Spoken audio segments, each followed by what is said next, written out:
तो कॉन्स्टिट्यूशन बनने के बाद हमने ये तय किया कि जैसे अमेरिका के संविधान में शुरू में प्रियम्बल शामिल किया गया है, ऐसे हमारे संविधान में भी प्रारंभ में एक प्रियम्बल होना चाहिए। संविधान सभा ने हमारे एजेंट के तौर पर काम किया, हमारे प्रतिनिधि के तौर पर काम किया और हमारे लिए एक संविधान बना करके हमें सौंपा। और जैसे जैसे अंतर्राष्ट्रीय स्तर पर अर्थव्यवस्था में परिवर्तन आते हैं, हमें अपने देश के आर्थिक ढांचे को भी उसी के अनुरूप परिवर्तित करना पड़ता है। बेसिकली सेकुलरिज्म उपजा क्यों, सेकुलरिज्म का कॉन्सेप्ट आया कैसे, ये समझना बहुत जरूरी है। अगर धर्म के मामलों में राज्य निगरानी नहीं करेगा तो धर्म का दुरुपयोग भी हो सकता है। भारत के द्वारा बेरोजगारी को कैसे सौंपा जाए, प्रक्रिया क्या हो?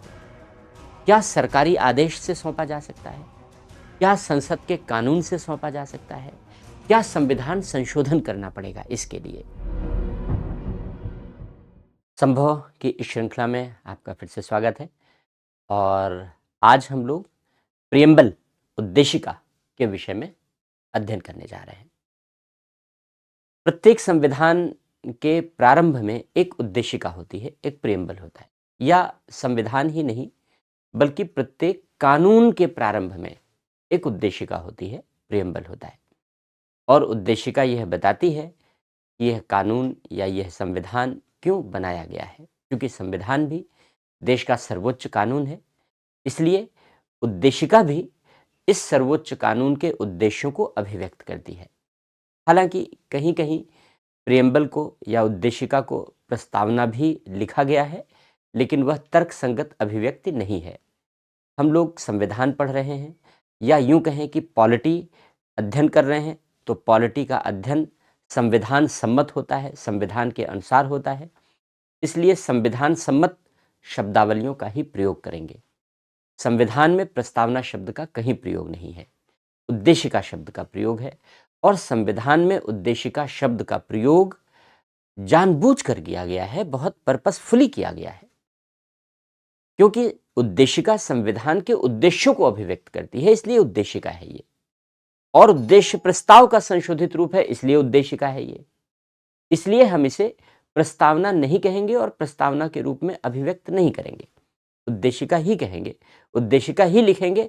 हाँ, यह बात अलग है कि कहीं कहीं प्रस्तावना के रूप में इसे लिखने और कहने का तरीका अपनाया जाता है, लेकिन मुझे लगता है कि वो बहुत तर्कसंगत नहीं है, उचित नहीं है, क्योंकि संविधान सम्मत शब्दावलियों का प्रयोग ही किया जाए तो यही उचित होगा, यही ठीक होगा। तो फिलहाल हम लोग उद्देशिका की चर्चा शुरू करते हैं। उद्देशिका क्यों कही गई है, हमने दो रीज़न बताए कि उद्देशिका हमने इसलिए इसे कहा कि संविधान सभा में 13 दिसंबर 1946 को उद्देश्य प्रस्ताव प्रस्तुत किया गया था। ये हम लोगों ने पहले भी पढ़ा है संविधान के निर्माण में। ऑब्जेक्टिव रिजोल्यूशन कहते हैं इसे। और ये जो ऑब्जेक्टिव रिजोल्यूशन पेश किया गया, उद्देश्य प्रस्ताव प्रस्तुत किया गया, इसको 22 जनवरी 1947 को संविधान सभा ने चर्चा के बाद स्वीकार कर लिया और इसी के बाद संविधान निर्माण की रचना शुरू हुई। ये चर्चा हम लोग कर चुके हैं। जब हमने कॉन्स्टिट्यूशन बना लिया तो कॉन्स्टिट्यूशन बनने के बाद हमने ये तय किया कि जैसे अमेरिका के संविधान में शुरू में प्रियम्बल शामिल किया गया है, ऐसे हमारे संविधान में भी प्रारंभ में एक प्रियम्बल होना चाहिए। नतीजा ये हुआ कि ये निर्णय लिया गया कि भाई हम प्रियम्बल कैसे बनाएं। तो संविधान सभा में जो उद्देश्य प्रस्ताव पेश किया गया था, इसी उद्देश्य प्रस्ताव को संशोधित किया गया, चेंज किया गया, क्योंकि संविधान हम किन उद्देश्यों के लिए बनाने के लिए एकत्र हुए हैं, इन सारी बातों का वर्णन यहाँ पर था। इसलिए उद्देश्य प्रस्ताव को संशोधित कर दिया गया, अमेंड करके इसे उद्देशिका के फॉर्मेट में बदल दिया गया और संविधान में उद्देशिका के रूप में शामिल कर दिया गया।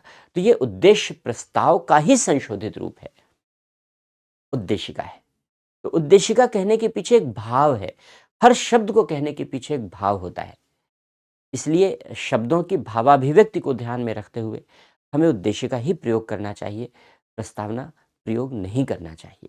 तो फिलहाल उद्देशिका से हमें क्या पता चलता है?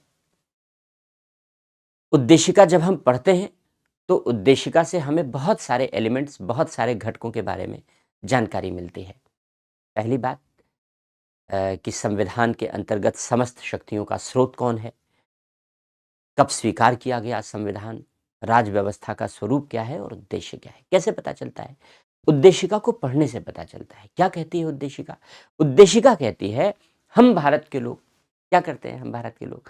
हम भारत के लोग भारत को एक संपूर्ण प्रभुत्व संपन्न समाजवादी पंथ निरपेक्ष लोकतंत्रात्मक गणराज्य बनाने के लिए और उसके समस्त नागरिकों को सामाजिक, आर्थिक, राजनीतिक न्याय, विचार, अभिव्यक्ति, विश्वास, धर्म और उपासना की स्वतंत्रता और प्रतिष्ठा और अवसर की समता उपलब्ध कराने के लिए और उन सब में व्यक्ति की गरिमा और राष्ट्र की एकता व अखंडता सुनिश्चित करने वाली बंधुता को बढ़ाने के लिए इस संविधान सभा में एकत्र होकर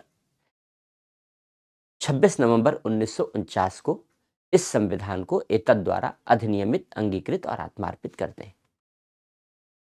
तो यही छोटी सी उद्देशिका है हमारे संविधान की। और उद्देशिका में जो वर्णित शब्द हैं उनका ऑर्डर क्या है, क्रम क्या है, ये भी याद रखना। कभी कभी क्वेश्चन पूछे गए हैं। इन शब्दों के क्या मायने हैं, इनके अर्थ क्या हैं, इन पर भी क्वेश्चन पूछा गया है। तो हम इन सारे दृष्टिकोणों से यहाँ पर अब चर्चा की शुरुआत करने जा रहे हैं। उद्देशिका हमारे संविधान का दर्शन है, हमारे संविधान की फिलॉसफी है, हमारे संविधान की आत्मा है, सोल है। ये हमारे संविधान की अंतरात्मा है, स्पिरिट ऑफ द कॉन्स्टिट्यूशन है। इसलिए उद्देशिका का महत्व हमारे लिए दार्शनिक महत्व है, फिलॉसफिकल महत्व है। ये हमारी अंतरात्मा और आत्मा जैसे महत्व रखती है। जैसे हमारे शरीर में आत्मा का महत्व है, अंतरात्मा का महत्व है, वैसे ही संविधान के लिए उद्देशिका का महत्व है। तो कम से कम नाम तो ना बिगाड़ें उसका, प्रस्तावना ना कहें, उद्देशिका कहें। तो क्या तत्व हैं उद्देशिका के? सबसे पहले हम लोग प्रियम्बल, इंग्लिश के लिए समस्या नहीं है क्योंकि इंग्लिश में एक ही शब्द है प्रियम्बल, लेकिन हिंदी में ये बड़ी चुनौती है कि हिंदी में अध्ययनकर्ताओं ने, लिखने वाले लोगों ने एक ही शब्द के नाना प्रकार के अनुवाद कर दिए और फिर वो समस्या हो जाती है। कभी कभी शब्दों के अर्थ भी विकृत हो जाते हैं क्योंकि हर शब्द अपने आप में एक भाव को पिरोए हुए होता है। तो हिंदी मीडियम के साथ ही एक बड़ी चुनौती है। तो क्या घटक हैं उद्देशिका के या तत्व कह लो? कौन कौन से घटक हैं या तत्व हैं? पहली बात, संविधान के अंतर्गत जो हमने अभी उद्देशिका पढ़ी, उसी उद्देशिका को अब हम लोग एलिमेंट्स में तोड़ रहे हैं। संविधान के अंतर्गत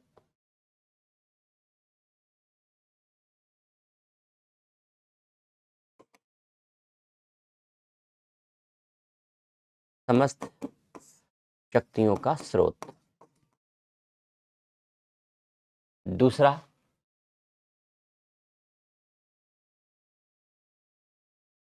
संविधान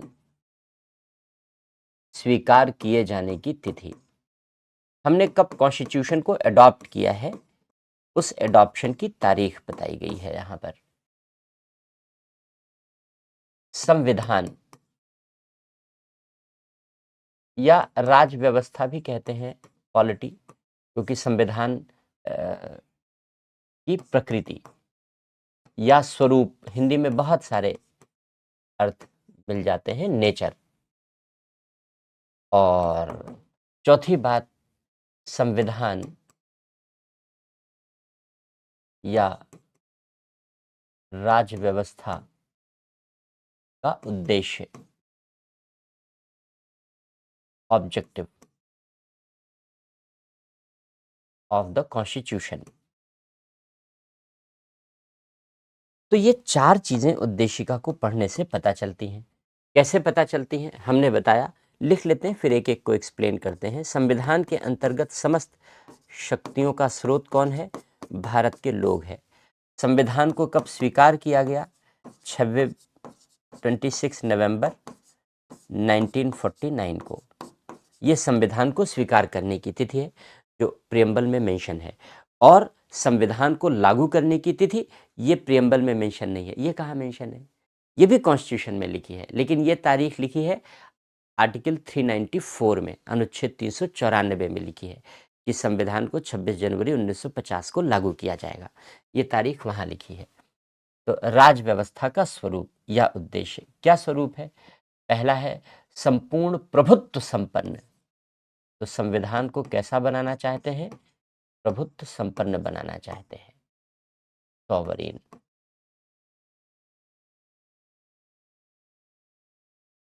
समाजवादी, ओरिजिनल कॉन्स्टिट्यूशन में नहीं था, ये शब्द बाद में जोड़ा गया, अभी चर्चा करेंगे हम लोग।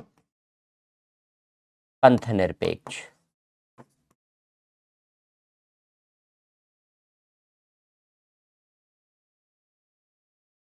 सेकुलर, लोकतंत्र,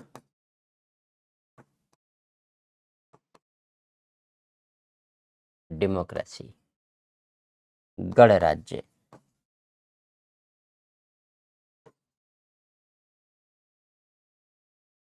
रिपब्लिक। ये 5 स्वरूप हैं हमारे प्रियम्बल में जो वर्णित किए गए हैं उद्देशिका के या संविधान के। इसके बाद राज व्यवस्था का उद्देश्य है। 4 उद्देश्य बताए गए हैं राज व्यवस्था के। कौन कौन से उद्देश्य बताए गए हैं राज व्यवस्था के? न्याय,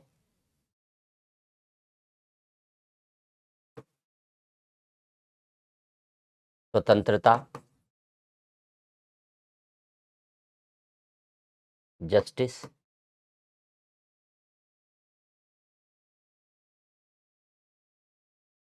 लिबर्टी, समता, इक्वालिटी और बंधुता।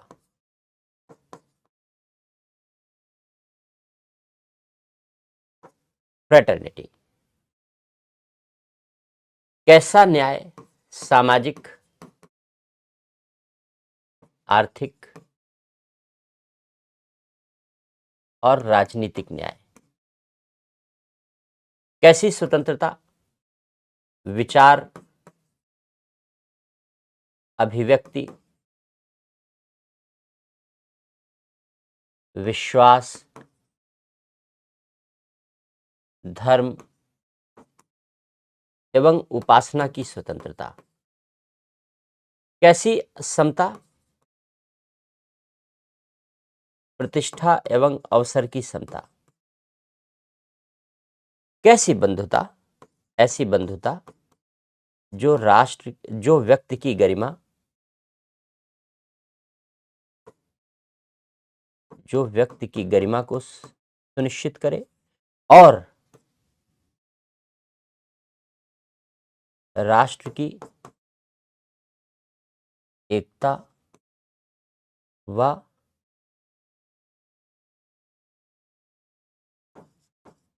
अखंडता, इंटीग्रिटी को सुनिश्चित करे, ऐसी बंधुता। तो ये उद्देशिका के घटक हैं। अब इनमें से भी 3 शब्द ऐसे हैं जो बाद में जोड़ा गया। एक ये 2 जो शब्द हैं समाजवादी और पंथ निरपेक्ष, और अखंडता शब्द, ये 42वें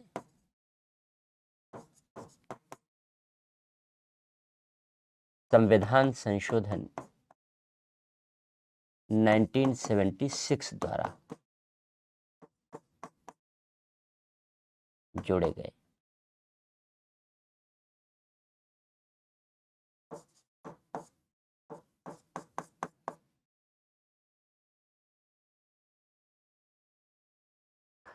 ये 3 शब्द हैं जो 42वें संविधान संशोधन के द्वारा जोड़े गए हैं। तो अब ये पूरी प्रियम्बल है और प्रियम्बल में इतनी सारी बातों के विषय में हम लोग यहाँ पर चर्चा करेंगे। ये पूरी पिक्चर है प्रियम्बल की। तो अब हम लोग एक एक प्रावधान के विषय में पढ़ना शुरू करते हैं। सबसे पहले संविधान के अंतर्गत समस्त शक्तियों का स्रोत कौन है? हमने बताया भारत के लोग। तो कैसे संविधान के अंतर्गत समस्त शक्तियों का स्रोत? संविधान ये कहता है कि हम भारत के लोग हम भारत के लोग क्या करते हैं?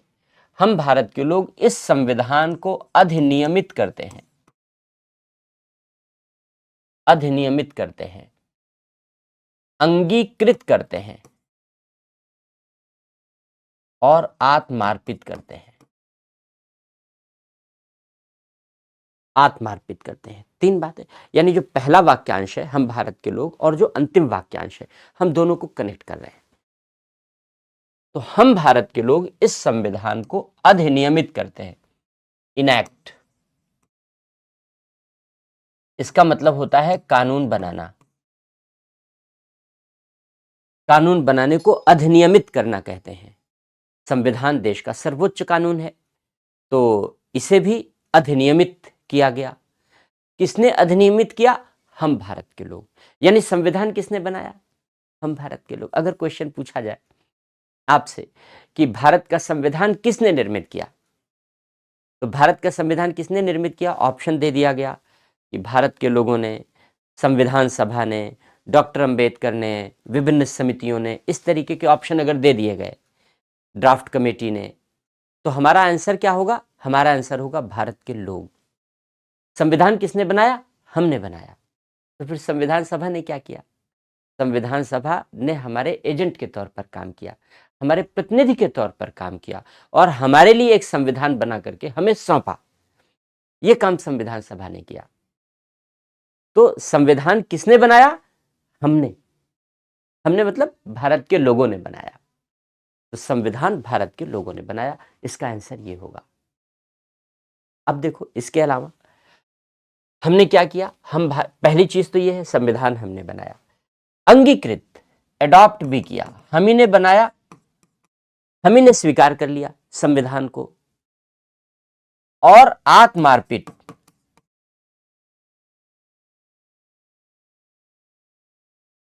गिव टू आवरसेल्फ,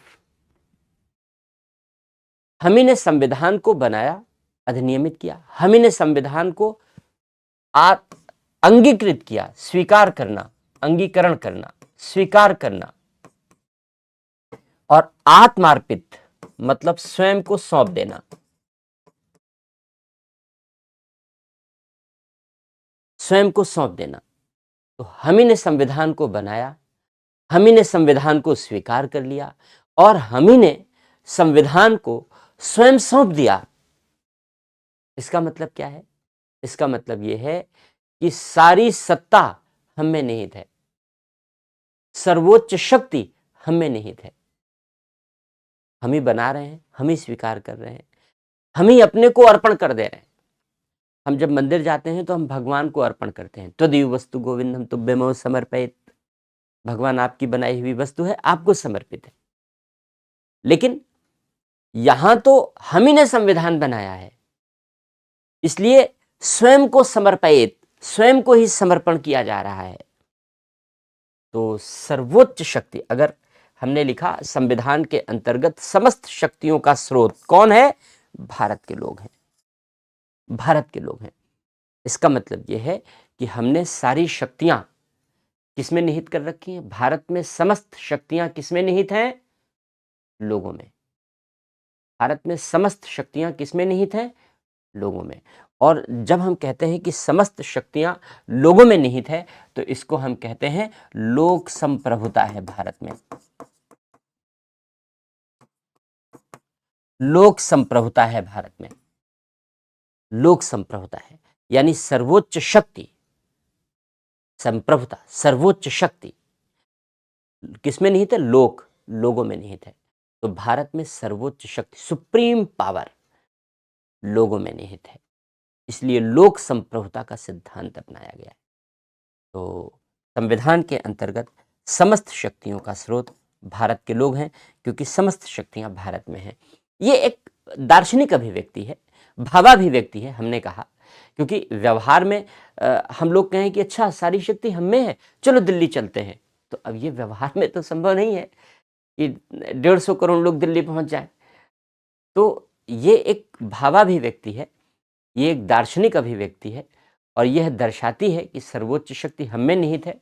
हमने अपने शक्ति को डेलीगेट किया, हमने अपने शक्ति को सौंप दिया संविधान को, और संविधान की सर्वोच्चता भारत के लोगों की शक्ति के रूप में एंजॉय की जाएगी और इसी संविधान के अंतर्गत सारी जितने भी इकाइयां हैं वे अपनी ताकत, अपनी शक्तियां ग्रहण करेंगी और लोगों के लिए काम करेंगी। तो भारत के लोगों में निहित है। लोकतंत्र के माध्यम से हम इसे बार-बार अभिव्यक्त भी करते हैं। दूसरी बात हमने पढ़ा संविधान स्वीकार किए जाने की तिथि, तो ठीक है, कॉन्स्टिट्यूशन में मेंशन है, हमने पढ़ लिया। अब आते हैं संविधान या राज व्यवस्था का नेचर क्या है। अब 5 तरीके का नेचर है, sovereign, socialist, secular, democracy and Republic. तो एक-एक को हम लोग एक्सप्लेन करते हैं कि इसका अर्थ क्या है। प्रभुत्व संपन्न या संप्रभुता, तो सर्वप्रथम राज व्यवस्था की प्रकृति, राज व्यवस्था की प्रकृति हम लोग नेचर हम लोग चर्चा कर रहे हैं और उस नेचर में सबसे पहले हम लोग प्रभुत्व संपन्नता को चर्चा कर रहे हैं। सॉवरेन,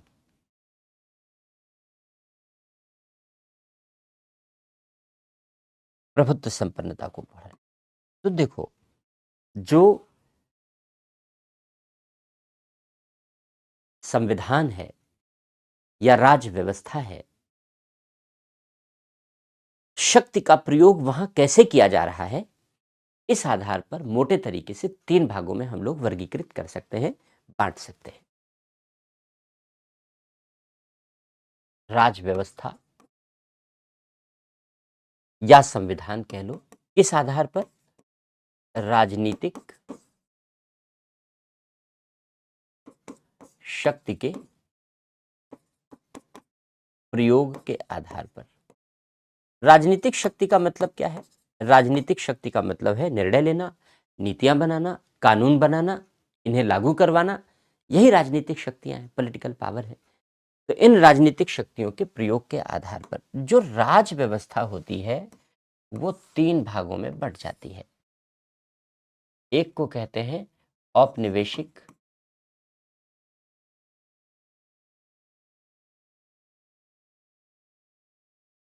कॉलोनियल, दूसरे को कहते हैं डोमिनियन,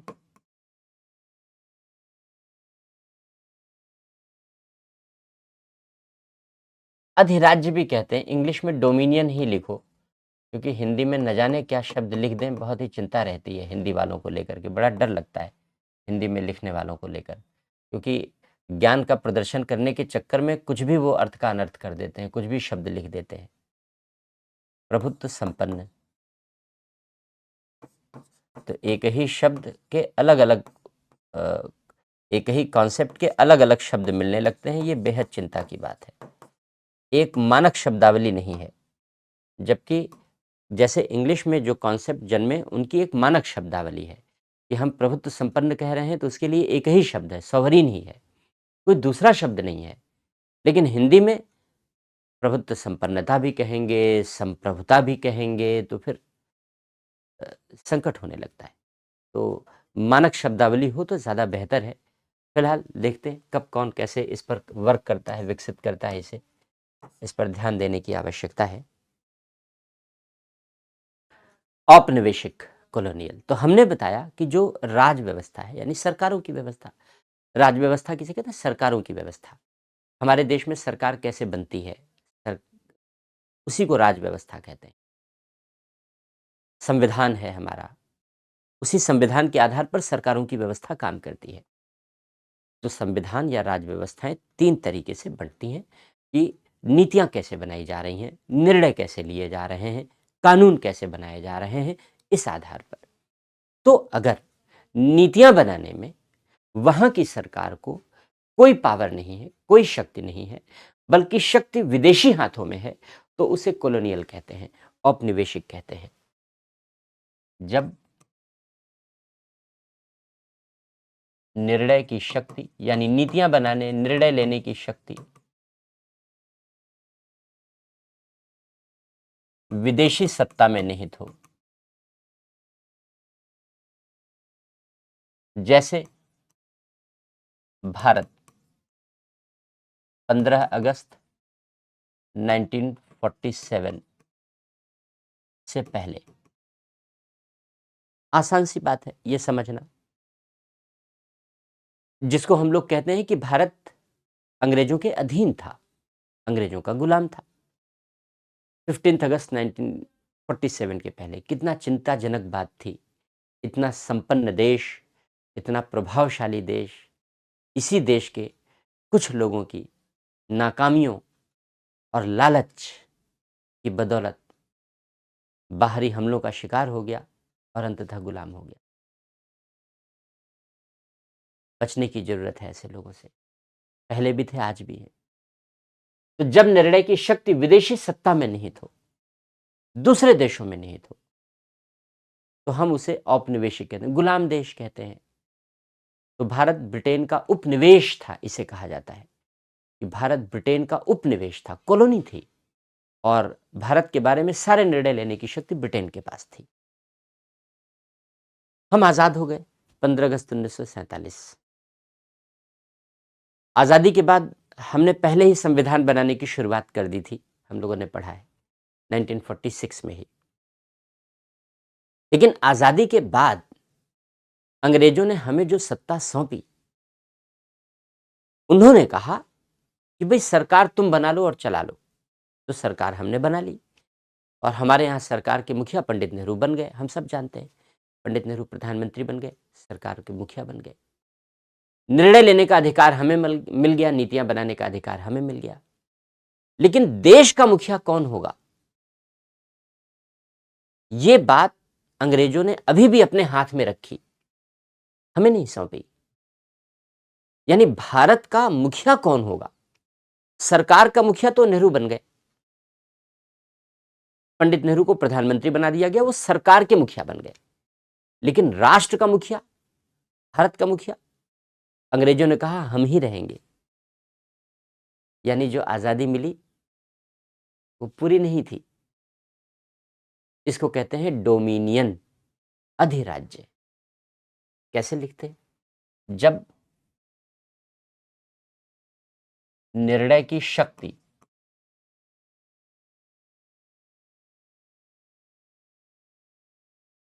देश की सरकार में निहित हो,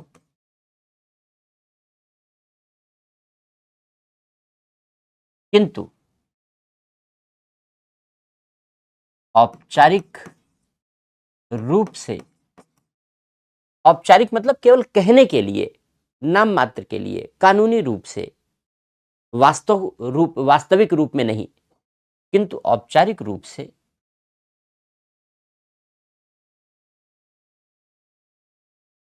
विदेशी शक्ति का प्रभाव हो, विदेशी शक्ति का अस्तित्व हो,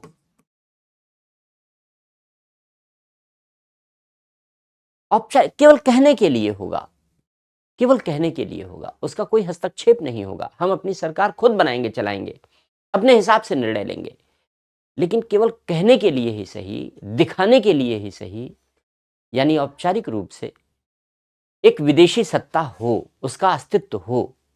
जैसे 15 अगस्त 1947 से लेकर 25 जनवरी 1950 तक भारत डोमिनियन था। डोमिनियन था। क्यों डोमिनियन था? क्योंकि आजादी तो मिल गई हमें, पंडित नेहरू प्रधानमंत्री बन गए, सर्वोच्च सारी निर्णय लेने की सत्ता आ गई, लेकिन ब्रिटिश ताज का अस्तित्व अभी भी था। राष्ट्र का अध्यक्ष वही था, राष्ट्र का मुखिया वही था। इसलिए भारत 25 जनवरी 1950 तक डोमिनियन था।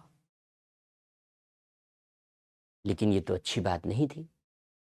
आजादी का मतलब संपूर्ण आजादी, विदेशी सत्ता का हर तरीके से प्रभाव खत्म, चाहे औपचारिक ही क्यों ना हो, नाम मात्र का ही क्यों ना हो, विदेशी सत्ता क्यों हो हमारे देश में, देश के लोगों को निर्णय लेने की सर्वोच्च शक्ति क्यों ना हासिल हो। तो इसकी घोषणा हमने 26 जनवरी 1950 को की, जब हमने संविधान लागू किया। और हमने संविधान लागू करके पहला शब्द हमने संविधान में लिखा, प्रभुत्व संपन्न, हम भारत के लोग भारत को एक संपूर्ण प्रभुत्व संपन्न लोकतंत्र गणराज्य बनाने के लिए, यही 3 शब्द लिखे गए थे संविधान में। बाद में तो 2 जोड़ दिए गए, आगे चर्चा करेंगे। संपूर्ण प्रभुत्व संपन्न बनाने के लिए सबसे पहले हमने लिखा कि भारत को कैसा बनाना चाहते हैं, संपूर्ण प्रभुत्व संपन्न बनाना चाहते हैं। प्रभुत्व संपन्न बनाने का अर्थ यह है कि किसी भी तरीके से विदेशी सत्ता का कोई भी असर, नाम मात्र का ही सही, औपचारिक रूप से ही सही, नहीं रहेगा, नहीं रहेगा, नहीं रहेगा। हम पूरी तरह से सर्वोच्च शक्तिधारी हैं। तो प्रभुत्व संपन्न का मतलब है कि निर्णय लेने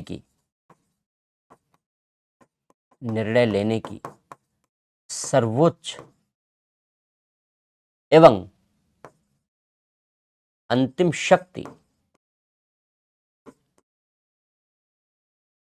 सरकार या राज्य कहते हैं में निहित हो।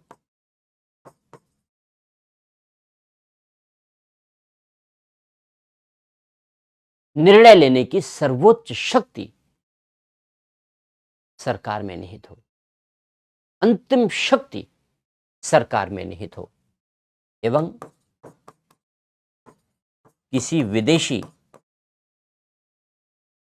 सत्ता के अधीन ना हो, यानी विदेशी सत्ता का अस्तित्व ना हो। यहां तो था विदेशी सत्ता का अस्तित्व, इसलिए भारत डोमिनियन था, का नाम मात्र ही सही था, वास्तविक नहीं था, लेकिन था तो।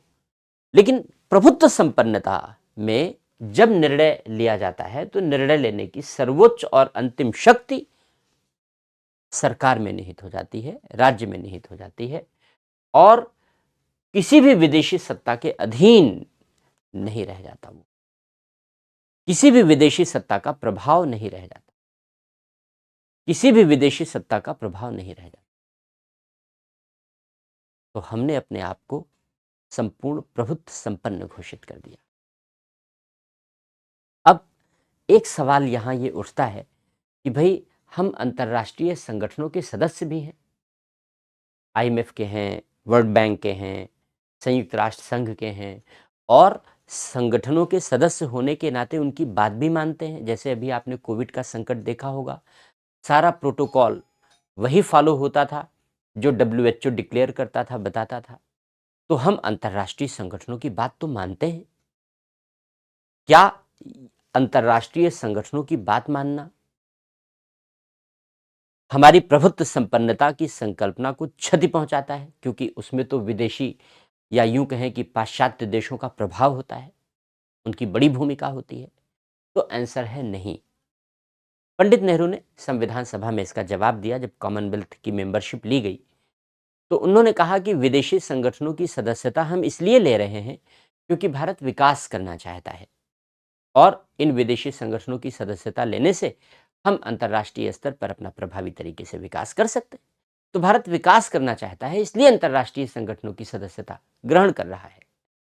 लेकिन यह सदस्यता हमारे लिए स्वैच्छिक है, हमारी अपनी मर्जी के हिसाब से है, किसी के दबाव के अधीन नहीं है। जब हमको लगे तो हम अलग हो सकते हैं, कोई बाध्यता नहीं है। अमेरिका को देखो, अक्सर अलग हो जाता है, कभी यूनिसेफ से बाहर हो जाता है, कभी डब्ल्यूटीओ से बाहर हो जाता है, कहता है अब मैं बाहर, फिर अंदर आ जाता है, लेकिन बाहर हो जाता है, क्योंकि इन अंतर्राष्ट्रीय संगठनों की जो सदस्यता है वो अपनी इच्छा के अनुसार है, हमारे लिए बाध्यकारी नहीं है, इसलिए वो हमारी प्रभुत्व संपन्नता को क्षति नहीं पहुंचाता। तो ये हो गया प्रभुत्व संपन्नता के बारे में। अब जो अगला शब्द है वह है समाजवादी।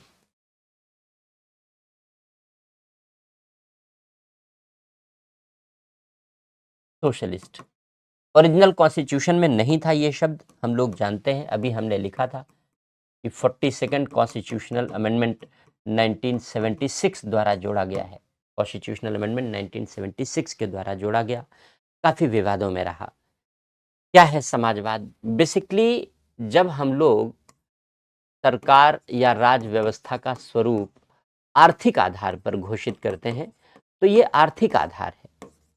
हमारे संविधान निर्माताओं ने इसे क्यों नहीं लिखा? इसलिए नहीं लिखा कि संविधान सभा में यह स्पष्ट घोषणा की गई कि हम सरकार के आर्थिक स्वरूप को या राज्य के आर्थिक स्वरूप को प्रकट नहीं करना चाहते।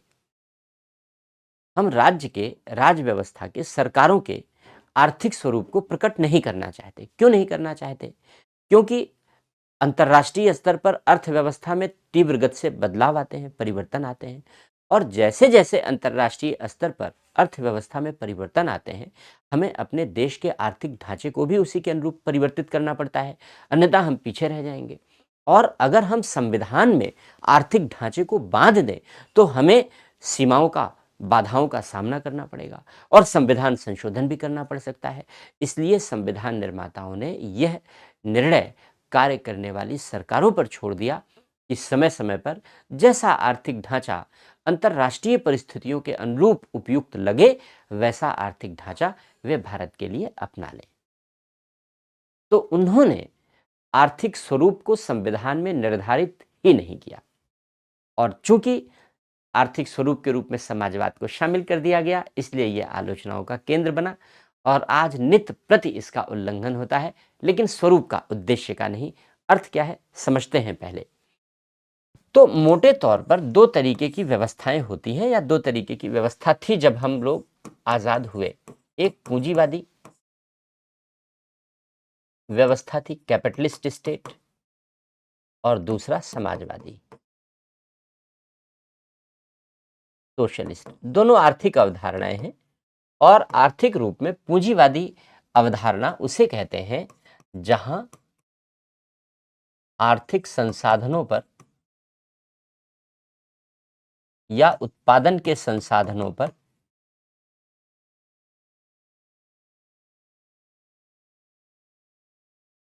निजी क्षेत्र का नियंत्रण। इसका अर्थ क्या हुआ? इसका अर्थ क्या हुआ? आर्थिक संसाधन क्या होते हैं देश के?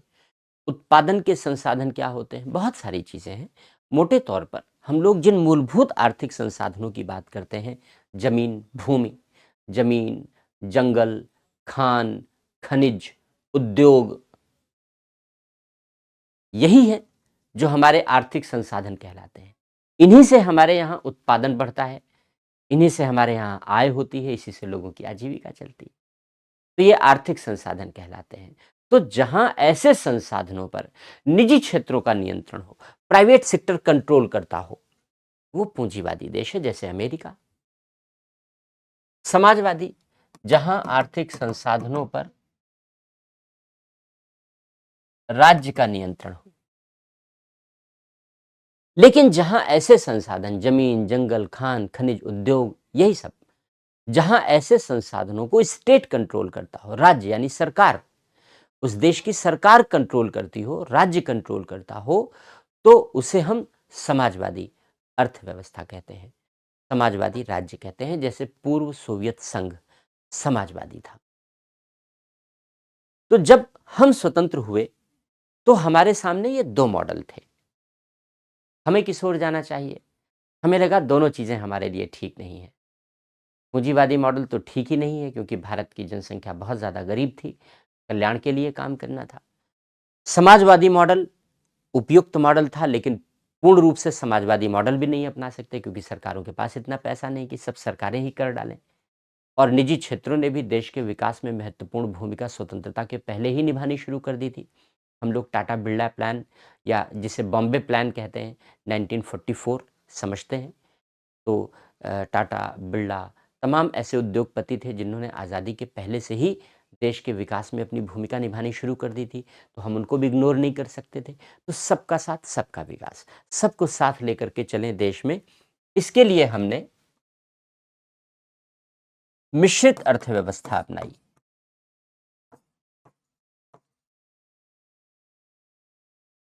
मिक्स्ड इकोनॉमी अपनाई।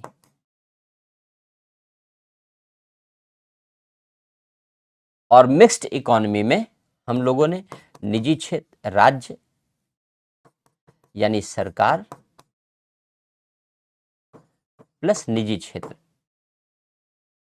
दोनों की भूमिका को हमने शामिल कर लिया। जो हमारी पहली आर्थिक नीति, पहली औद्योगिक नीति बनी हमारी 1948 में, उस 1948 में इसका रिफ्लेक्शन हमें दिखलाई पड़ा।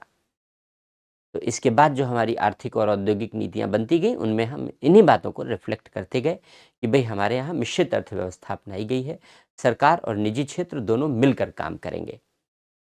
अब सरकार और निजी क्षेत्र दोनों मिलकर काम करेंगे। इसको हमने कहा लोकतांत्रिक समाजवाद।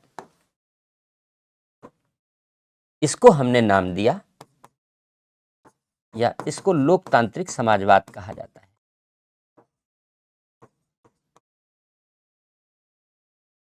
Democratic socialism.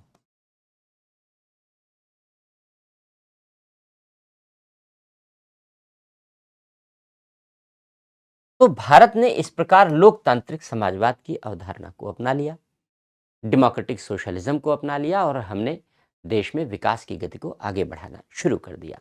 लेकिन आगे चलकर धीरे धीरे हमारी नीतियों में समाजवादी झुकाव बढ़ता गया। समाजवादी झुकाव इसलिए बढ़ता गया क्योंकि देश को लोगों के सर्वांगीण विकास के लिए काम करना था, सभी क्षेत्रों के सर्वांगीण विकास के लिए काम करना था। भाई, नॉर्थ ईस्ट में भी उद्योग लगने थे, जम्मू कश्मीर में भी लगने चाहिए। निजी क्षेत्र तो वही निवेश करेंगे जहां उन्हें प्रॉफिट दिखेगा। जिन सेक्टर में उन्हें प्रॉफिट नहीं दिखेगा लेकिन जनता के हित के लिए वह सेक्टर जरूरी हैं, तो वहां भी तो उत्पादन करना होगा, उन क्षेत्रों में भी तो उद्योग लगाने होंगे। कौन लगाएगा? तो ये जिम्मेदारी कौन निभाएगा? ये जिम्मेदारी सरकार निभाएगी। इसलिए सरकार और निजी क्षेत्रों ने मिलकर काम करना शुरू किया। 1951 में 4 उद्योग थे हमारे यहाँ सरकार के अधीन। आज सरकार के अधीन उद्योगों की संख्या 350 से ज़्यादा है, 366 या 67 के आसपास है। तो सरकार ने उद्योगों के क्षेत्र में भेल, GAIL, SAIL, Indian oil corporation, LIC, life insurance corporation, GIC इत्यादि अनेक ऐसी उत्पादन कंपनियां हैं जो वस्तुओं के क्षेत्र में, सेवाओं के क्षेत्र में सरकार ने बनाई और चलाई। और आज भी उनमें से कुछ कंपनियां विश्व स्तरीय कंपनियां हैं, ONGC जैसी। तो सरकार और निजी क्षेत्र दोनों ने मिलकर काम करना शुरू किया। लेकिन चूंकि धीरे धीरे हमने समाजवादी लक्ष्य को बढ़ाना शुरू किया और इसलिए उस समाजवादी लक्ष्य को बढ़ाने के लिए हमने आगे चलकर बैंकों का राष्ट्रीयकरण किया, जो कुछ कंपनियां थीं उनका भी राष्ट्रीयकरण किया जाने लगा, तमाम सारी चीज़ें। तो ये कहा जाता है कि शायद इसी समाजवादी प्रभाव के अधीन संविधान में समाजवादी शब्द को शामिल कर दिया गया। लेकिन अब यहाँ पर एक बात ये समझो कि ये जो समाजवादी शब्द है, ये समाजवादी शब्द है क्या? ये समाजवादी शब्द राजव्यवस्था की प्रकृति है, नेचर है, नेचर है। तो नेचर के रूप में शामिल किया गया। तो समाजवादी शब्द एक तो स्वरूप है, नेचर है, दूसरा उद्देश्य है। दो चीजें हैं, ऑब्जेक्टिव और दूसरा नेचर। ध्यान से समझो इस बात को जो मैं बताने जा रहा हूं। तो नेचर के रूप में समाजवाद का अर्थ है कि आर्थिक संसाधनों पर केवल सरकार का नियंत्रण हो। नेचर के रूप में समाजवादी का अर्थ है कि आर्थिक संसाधनों पर केवल सरकार का नियंत्रण हो, स्टेट कंट्रोल, राज्य का नियंत्रण, सरकार का नियंत्रण हो आर्थिक संसाधनों पर। ऐसा तो है नहीं हमारे यहां। 1991 में हमने जो नई औद्योगिक नीति, नई आर्थिक नीति बनाई, हमने उसमें निजीकरण को अर्थव्यवस्था का आधार घोषित कर दिया, प्राइवेटाइजेशन को अर्थव्यवस्था का आधार घोषित कर दिया। 1990 आते आते हमारी अर्थव्यवस्था डूबने के कगार पर पहुंच गई। हमारे पास कर्मचारियों को सैलरी देने के लिए पैसे नहीं बचे, तो हमें अपना सोना विदेशों में गिरवी रखना पड़ा, पैसे लेने पड़े। हमारी अर्थव्यवस्था की हालत इतनी खराब हो गई, तो IMF ने सुझाव दिया कि भाई निजीकरण करो, अर्थव्यवस्था मजबूत हो जाएगी। हमने निजीकरण शुरू किया 1991 में। जहां समाजवाद लिखते थे हम लोग अर्थव्यवस्था में, आर्थिक नीतियों में, उद्योग की नीति में, हमने उसे हटाया, प्राइवेटाइजेशन से रिप्लेस कर दिया। हमारी अर्थव्यवस्था को बूस्टर डोज मिला और अर्थव्यवस्था चल निकली, इतनी तेज चल निकली कि जैसे जैसे हमने प्राइवेटाइजेशन को फोकस किया, जितना बढ़ाया हमने, हमारी अर्थव्यवस्था उतनी तेज गति से दौड़ी और आज विश्व की 4th नंबर की लार्जेस्ट इकोनॉमी बन चुकी है। 3rd नंबर की लार्जेस्ट इकोनॉमी बनने के कगार पर है। तो ये निजीकरण के कारण हुआ। अगर केवल स्टेट के कंट्रोल में रहते तो जैसे सोवियत संघ नष्ट हो गया, वैसे ही भारत की भी अर्थव्यवस्था नष्ट हो जाती, पूरी तरीके से हो ही चुकी थी। निजीकरण के बूस्टर डोज से हम लेकर के आगे बढ़े, वरना तो नहीं हो पाता। तो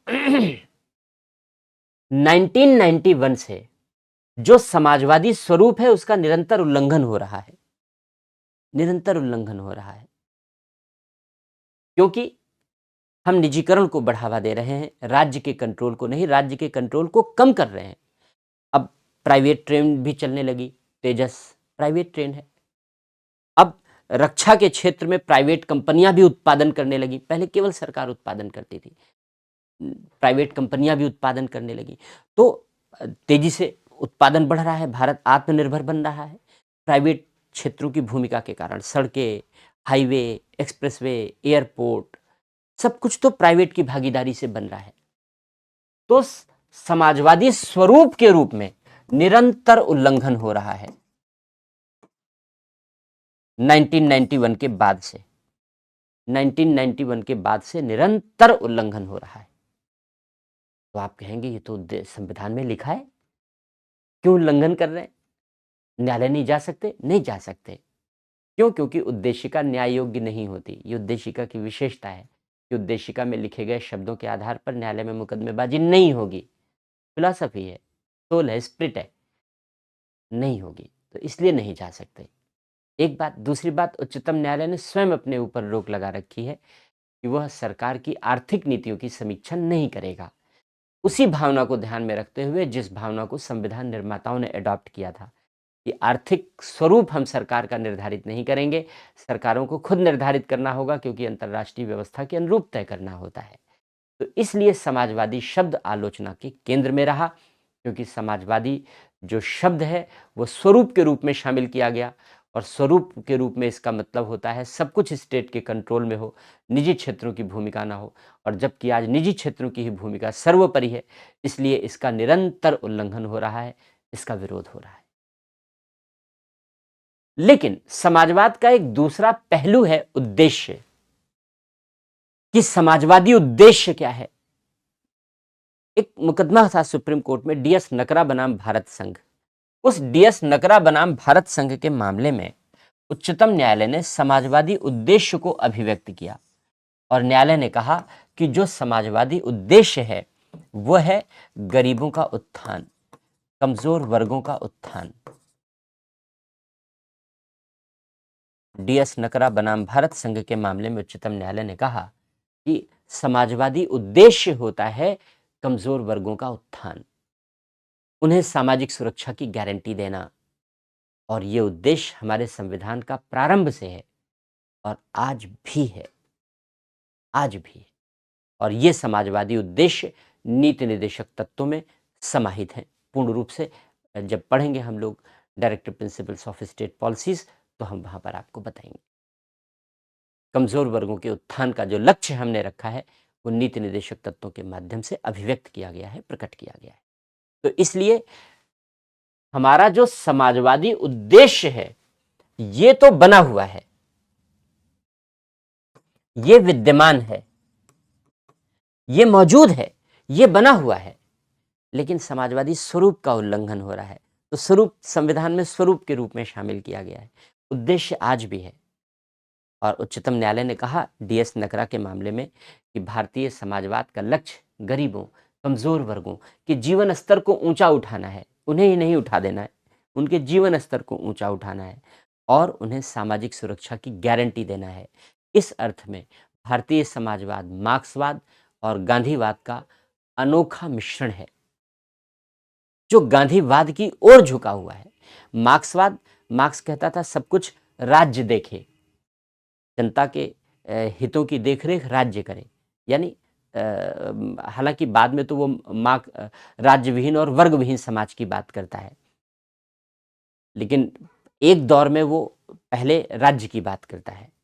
तो इसका मतलब है सब कुछ सरकार देखे, ऐसे समझ लो सामान्य भाषा में, जनता के हितों की देखरेख सरकार करे, समुदाय को लेकर आगे बढ़े हम लोग व्यक्ति के बजाय। और गांधी जी कहते हैं कि भाई स्वावलंबी बनो, आत्मनिर्भर बनो। तो स्वावलंबन और आत्मनिर्भरता की भावना भी इसमें समाहित है, इस समाजवाद में। तो भारतीय समाजवाद, गांधीवाद और मार्क्सवाद का मिश्रण।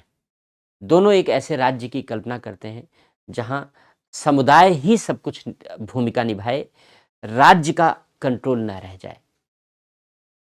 वो बहुत गहराई वाली बात है, फिर उसको यहाँ पर करने यहाँ नहीं करेंगे हम लोग। कभी आगे किसी विश्लेषण में उसकी चर्चा हम लोग करेंगे। अभी आगे हम लोग गति देते हैं इस व्यवस्था को। तो समाजवाद के संबंध में गांधीवाद और मार्क्सवाद में थोड़ी समानता है, क्योंकि दोनों जनता के हित की बात करते हैं, गरीबों के उत्थान की बात करते हैं। और हालांकि मार्क्स मजदूरों के उत्थान की बात करते हैं और गांधी जी सर्वोदय की बात करते हैं, सबके उदय की बात करते हैं। दोनों चाहते हैं वर्ग विहीन समाज हो और राज्य विहीन समाज हो, यानी हर तरीके के भेदभावों का अंत हो। तो इसलिए दोनों में कुछ समानता भी मानी जाती है।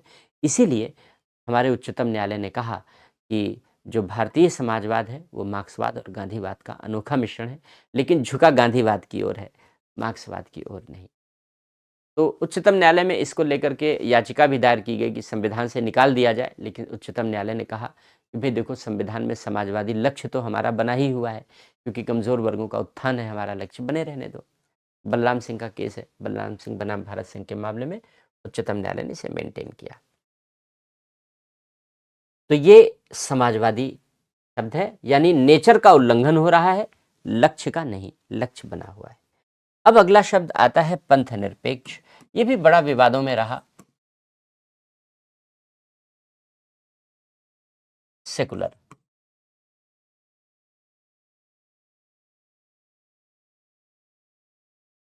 जब हम लोग राज्य या राज व्यवस्था की बात करते हैं, हम लोग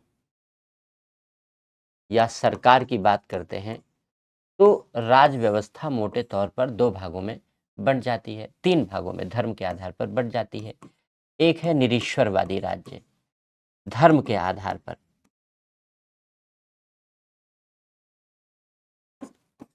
धर्म के आधार पर निरीश्वरवादी राज्य, धर्म तंत्रात्मक राज्य और पंथ निरपेक्ष राज्य। निरीश्वरवादी राज्य का आशय है कि जहां कोई भी राज्य ईश्वर को न मानता हो, ईश्वर को न माने, कोई भी राज्य ईश्वर को न माने, तो ऐसा है नहीं, ये केवल कल्पना है, ये केवल कल्पना है। ऐसा कोई भी देश अस्तित्व में नहीं होता, इमेजिनेशन है, थॉट है। धर्म तंत्रात्मक उसे कहते हैं जहां राज्य का एक धर्म होगा, देश का एक धर्म होगा। जैसे हम कहते हैं इस्लामिक कंट्रीज, क्यों? क्योंकि वो इस्लाम धर्म के नाम पर काम करती हैं। उनके यहाँ कानून बनाने में धर्म की मान्यता को वरीयता दी जाती है, प्राथमिकता दी जाती है, प्रमुखता दी जाती है। तो जितनी भी इस्लामिक कंट्रीज हैं वो सब धर्म तंत्रात्मक है। तो देश का एक धर्म होगा। पंथ निरपेक्ष इसका ठीक उल्टा, सेकुलर, कि राज्य का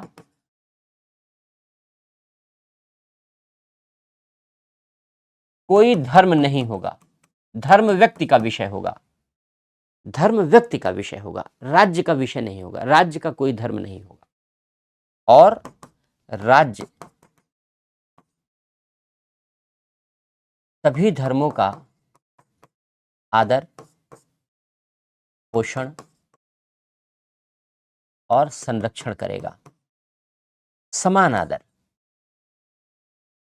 समान आदर, पोषण और संरक्षण करेगा।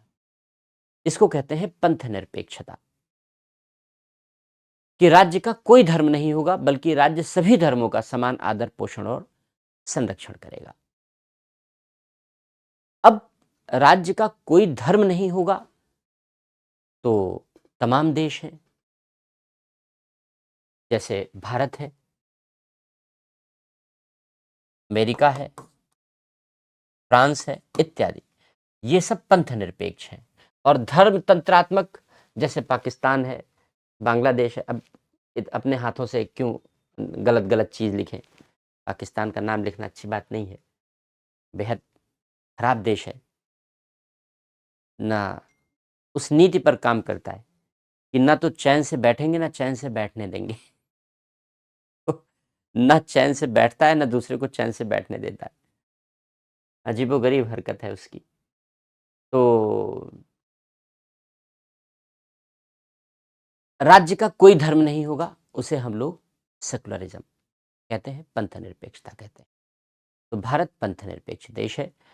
ये 42वें संविधान संशोधन के द्वारा ये प्रावधान भी संविधान में शामिल कर दिया गया। अब सेकुलरिज्म के दो मॉडल हैं, सेकुलरिज्म को लेकर विवाद भी है, इसकी चर्चा कर लेते हैं। दो मॉडल हैं सेकुलरिज्म के, पंथ निरपेक्षता के।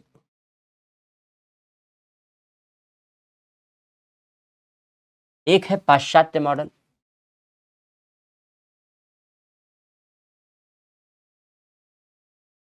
वेस्टर्न मॉडल,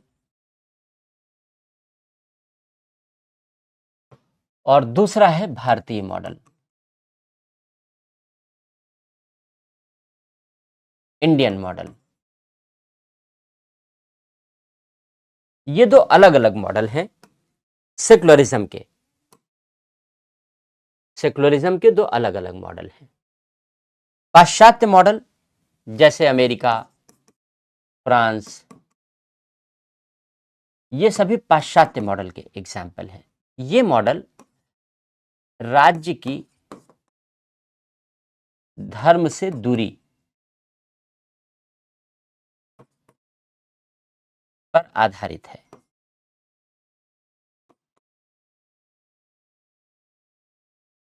अब इसका भाव समझो पहले तो ये बात समझ में आएगी।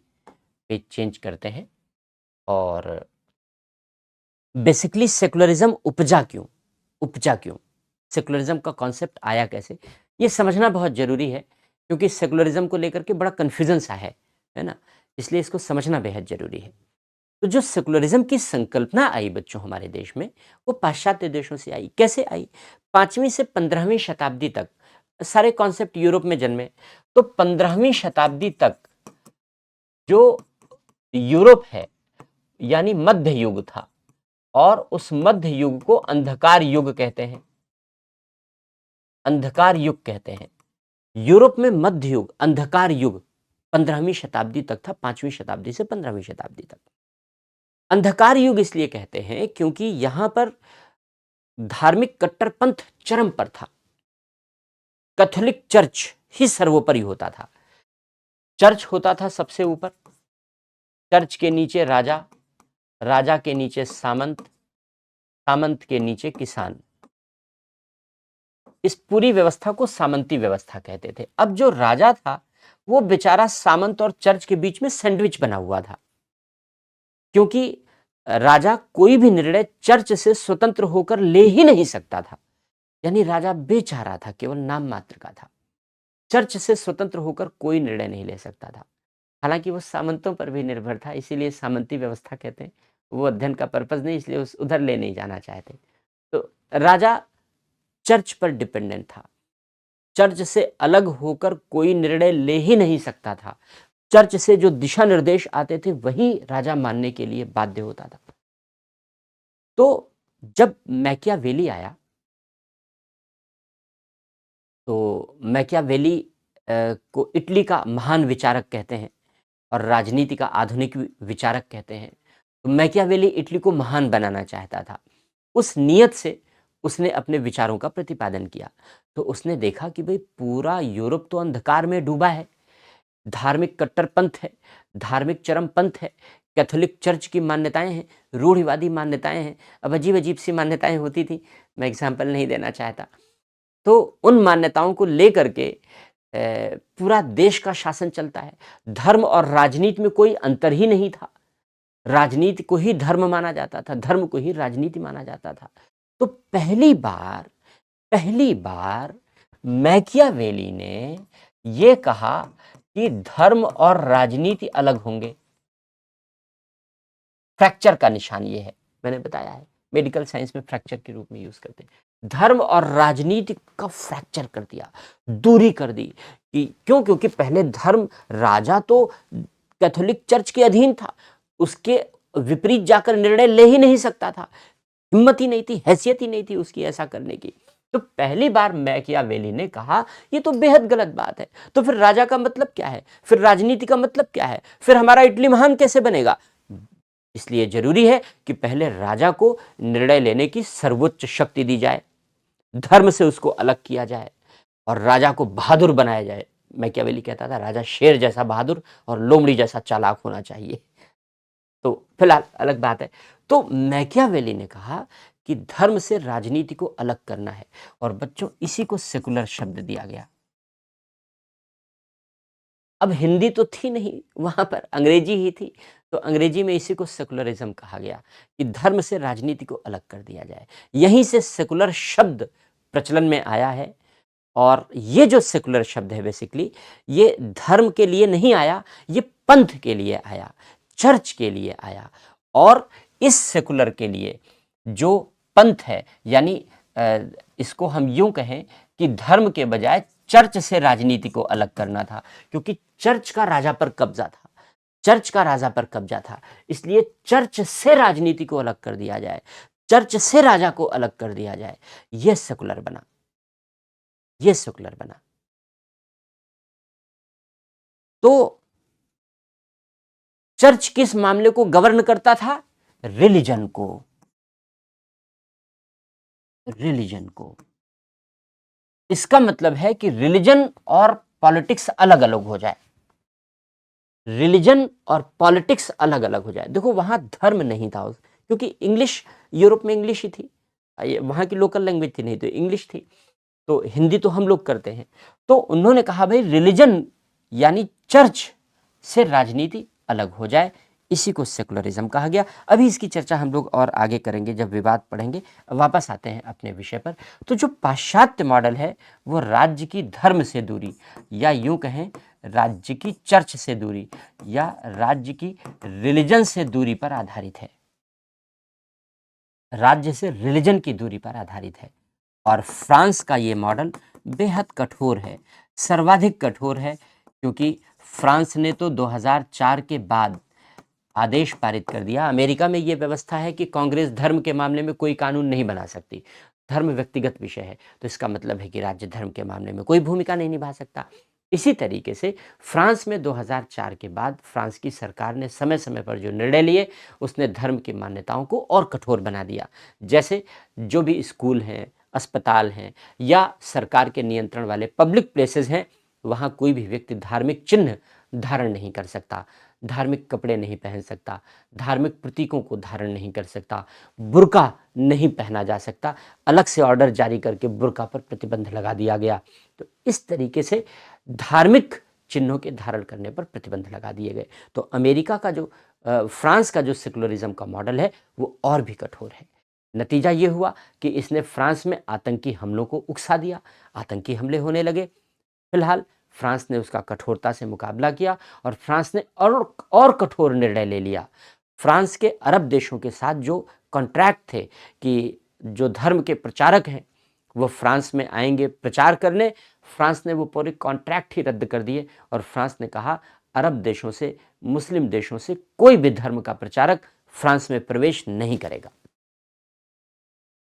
क्यों? क्योंकि फ्रांस आतंक और धार्मिक कट्टरता का शिकार हो गया। तो फ्रांस का ये जो मॉडल है, सेकुलरिज्म का मॉडल, ये विगत वर्षों में विवादों में आया। कभी कभी ऐसे विवाद और भी उत्पन्न होते रहते हैं, जैसे अमेरिका में अभी ट्रंप ने, आपने देखा होगा इसी नवंबर में उन्होंने, यानी पिछले महीने उन्होंने फैसला लिया कि अमेरिका में जो सेना के लोग हैं वो दाढ़ी नहीं रख सकते, तो दाढ़ी और मूछें नहीं रख सकते, क्लीन शेव रहना होगा। तो कुछ लोग धर्म की मान्यताओं के आधार पर दाढ़ी रखते थे, अमेरिका में साफ साफ मना हो गया। तो इस तरीके के प्रतिबंध पाश्चात्य देश लगाते रहे हैं, इसलिए उन्हें कठोर कहा जाता रहा है, कठोर मॉडल कहा जाता रहा है। जो भारतीय मॉडल है वो बिल्कुल अलग है, एकदम अपोजिट है। ये उदार मॉडल है। पाश्चात्य मॉडल कठोर मॉडल है, ये उदार मॉडल है, उदार लिबरल मॉडल है। ये धर्म की राज्य से दूरी नहीं तय करता, बल्कि धर्म को राज्य से एक दूसरे से कनेक्ट करता है, जोड़ता है। और धर्म की आज़ादी देता है। आर्टिकल 25 से 28 तक हमें धर्म की पूरी आज़ादी है। लेकिन इस धर्म की आज़ादी को लेकर के अगर हम समाज को नष्ट करना चाहें, देश को नष्ट करना चाहें, तो हम ऐसा नहीं कर सकते, क्योंकि राज्य हम पर प्रतिबंध लगा सकता है। तो आर्टिकल 25, आर्टिकल 26, इन सब में उन आधारों का उल्लेख लिख दिया गया, कर दिया गया, समाज सुधार, समाज कल्याण, जिनके आधार पर धर्म की स्वतंत्रता छीनी जा सकती है, धर्म की आज़ादी पर रोक लगाई जा सकती है। तो हमारे यहाँ धर्म की स्वतंत्रता है और धर्म के मामले में राज्य की दखलंदाजी है। संविधान ऐसा प्रावधान करता है जिससे कि एक सभ्य समाज की स्थापना की जा सके भारतीय संविधान के अंतर्गत।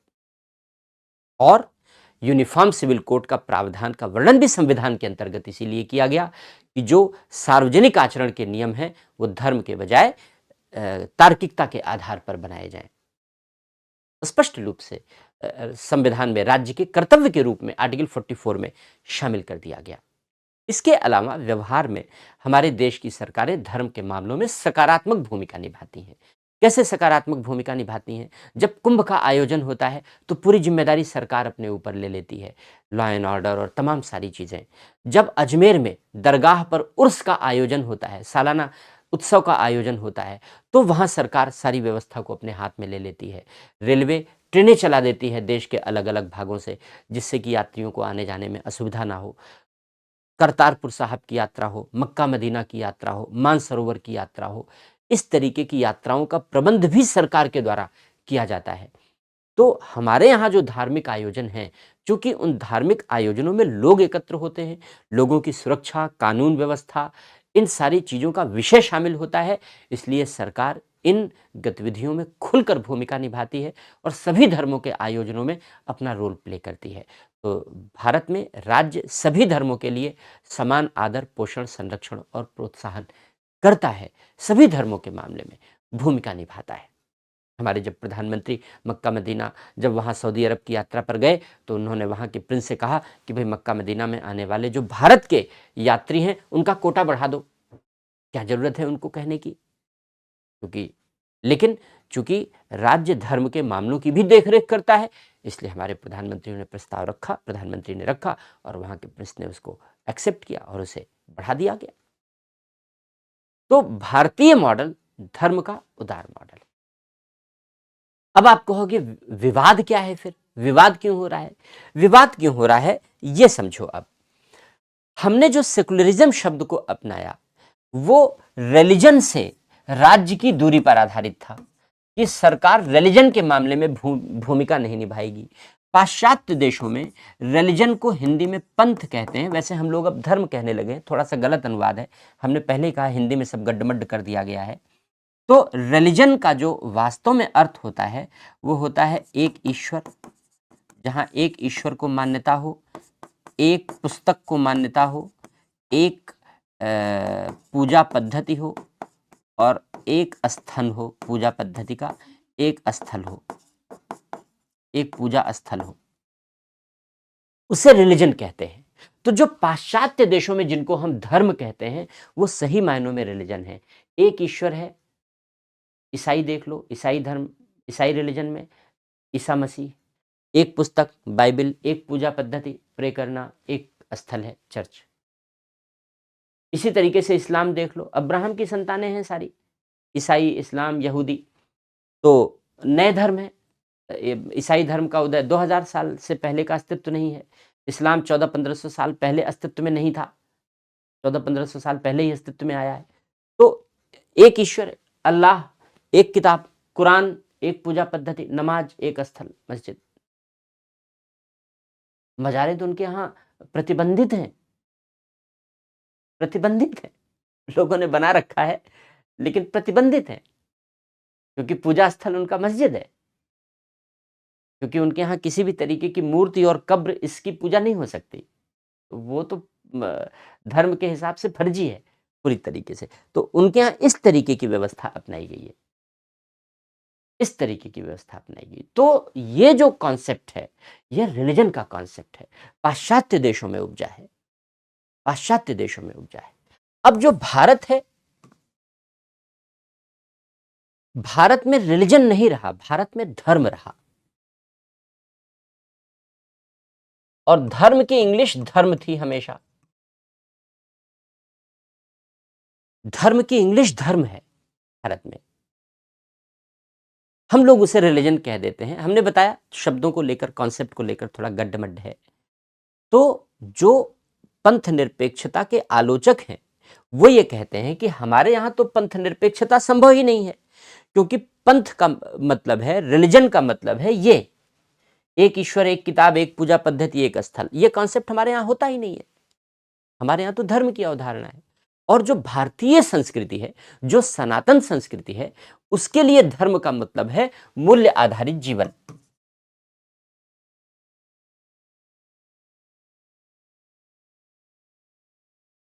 भारतीय संस्कृति के लिए धर्म का मतलब है मूल्य आधारित जीवन।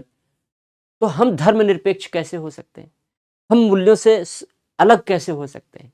तो हमारे यहाँ तो पंथ निरपेक्षता या धर्म निरपेक्षता संभव नहीं है, क्योंकि हम धर्म से अलग होकर जीवन कैसे जी सकते हैं? क्योंकि हमारे यहाँ धर्म का मतलब है मूल्य आधारित जीवन। कैसे? लिखा है हमारे शास्त्रों में, धर्मशास्त्र में लिखा है, धृतिः क्षमा दमो अस्तेयम शौचम इंद्रिय निग्रह धीर विद्या सत्यम अक्रोधो दशकम धर्म लक्षणम। तो जो इन 10 बातों का पालन करता है, वो धर्म का पालन करता है। जो विवाद है, विवाद इसी बात का है कि जो भारतीय परंपरा के लोग हैं, भारतीय संस्कृति के लोग हैं, मानने वाले, बाकी तो भारत में रहकर बहुत सारे लोग भारत की संस्कृति, भारत को नहीं मानते, तो क्या करें उनके लिए। लेकिन जो भारतीय संस्कृति के अनुयायी हैं, वो कहते हैं कि हमारे लिए धर्म का मतलब है धृतिः क्षमा दमो अस्तेयम, धृतिः क्षमा दमो अस्तेयम शौचम इंद्रिय निग्रह,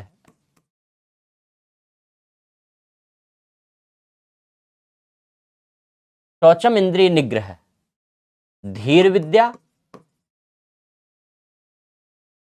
सत्यम अक्रोधो दशकम धर्म लक्षणम। दशकम धर्म लक्षणम।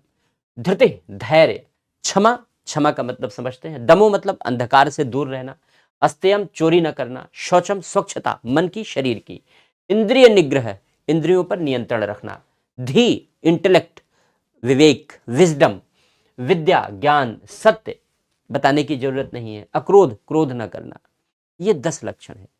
जो व्यक्ति जीवन में इन 10 लक्षणों का पालन करता है, वो धर्म का पालन करता है, वो धर्मशील है। तो भारतीय संस्कृति में कहा जाता है कि प्रत्येक व्यक्ति को अपने धर्म का पालन करना चाहिए। प्रत्येक व्यक्ति को अपने धर्म का पालन करना चाहिए, यानी प्रत्येक व्यक्ति के व्यक्तित्व में इन गुणों का समावेश होना चाहिए।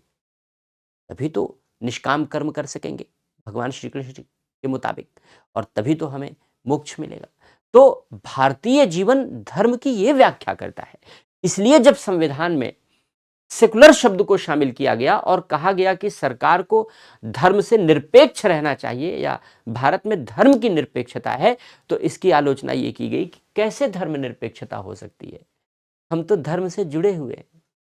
क्योंकि हमारे लिए धर्म का मतलब हिंदू मुस्लिम सिख ईसाई नहीं है, क्योंकि ये तो रिलीजन है, ये तो रिलीजन है, वो तो रिलीजन के लिए बना। हमारे लिए तो धर्म का मतलब ये है, मूल्यों से मुक्त हमारा जीवन नहीं हो सकता। इसलिए ये बेसिक कंट्रोवर्सी है, कॉन्सेप्ट है, और इसी के कारण से ये विषय विवादों में रहा है पंथ निरपेक्षता को लेकर, कि हम लोग मानते हैं कि ये पाश्चात्य अवधारणा है और रिलीजन से, चर्च से राज्य को अलग करने के लिए बनाया गया, रिलीजन से राज्य को अलग करने के लिए बनाया गया। रिलीजन का मतलब ये है, भारत में जो रिलीजन जैसी चीज नहीं है। भारत में राज्य धर्म के साथ मिलकर काम करता है। भारत में राज्य धर्म से अलग नहीं हो सकता, क्योंकि धार्मिक, अगर धर्म के मामलों में राज्य निगरानी नहीं करेगा तो धर्म का दुरुपयोग भी हो सकता है। तो राज्य को निगरानी तो करनी ही पड़ेगी, और आर्टिकल 25, 26 राज्य को यह अधिकार देता है, संविधान में लिख करके देता है। और राज्य वैसे भी सकारात्मक भूमिका निभाता है, हमने बताया तमाम आयोजनों में। तो भारत के लिए पाश्चात्य मॉडल इस रूप में लागू नहीं हो सकता, यही विवाद का मुख्य कारण है। तो वो समझ में आ गया होगा आपको। और ये हो गई पंथ निरपेक्षता। अब अगला जो शब्द है वो है लोकतंत्र।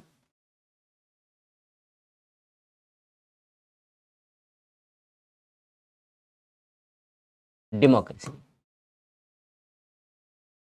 तो जो राज व्यवस्था होती है या सरकारें हैं, वो दो तरीके से, शासन व्यवस्था के आधार पर, शासन प्रणाली कैसी होगी देश में, उस शासन प्रणाली के आधार पर, यानी सरकार कैसे बनाई जाएगी, एक तंत्र और लोकतंत्र, मोनोक्रेसी, डेमोक्रेसी। मोनोक्रेसी मतलब है एक व्यक्ति का शासन,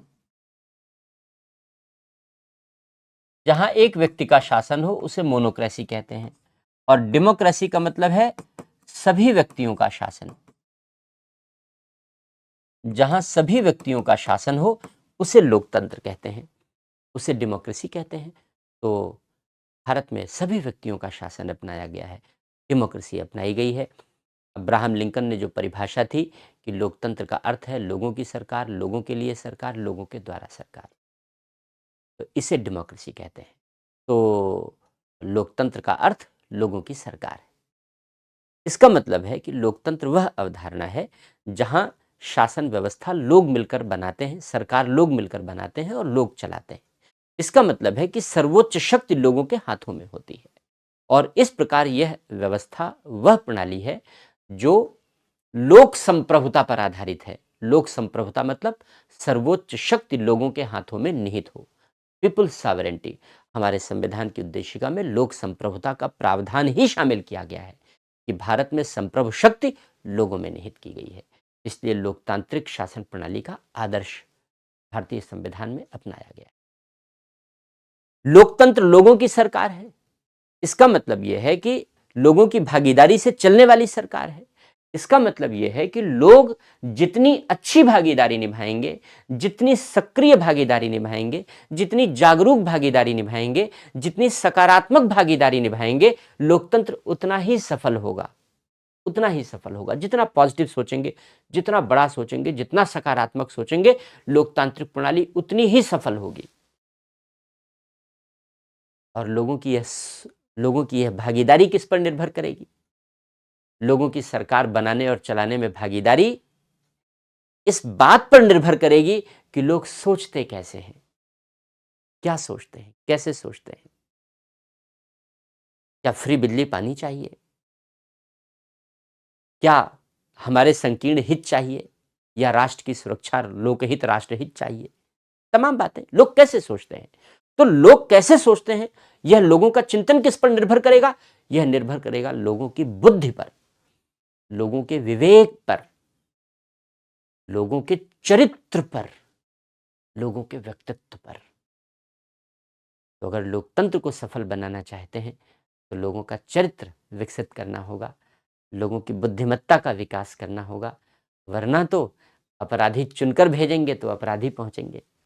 लोकसभा में वर्तमान समय में लगभग 46 से 47% क्रिमिनल बैकग्राउंड के लोग हैं। किसने भेजा? हमने चुनकर भेजा, हमने चुनकर भेजा। तो यह हमारी चरित्र और हमारी बौद्धिकता को रिफ्लेक्ट करता है। तो लोकतंत्र की सफलता इस बात पर निर्भर करती है कि हमारा बौद्धिक स्तर कैसा है, हमारा चरित्र कैसा है। इसी आधार पर लोकतंत्र रिफ्लेक्ट होता है, लोकतंत्र की सफलता निर्भर। तो लोकतंत्र को सफल बनाने के लिए लोगों को जागरूक बनाना होगा, सकारात्मक चिंतन वाला बनाना होगा, अच्छे चरित्र और अच्छे बुद्धि का व्यक्ति बनाना होगा, तभी लोकतंत्र सफल होगा। तो ये डेमोक्रेसी हो गई। और अगला जो शब्द है वो है गणराज्य।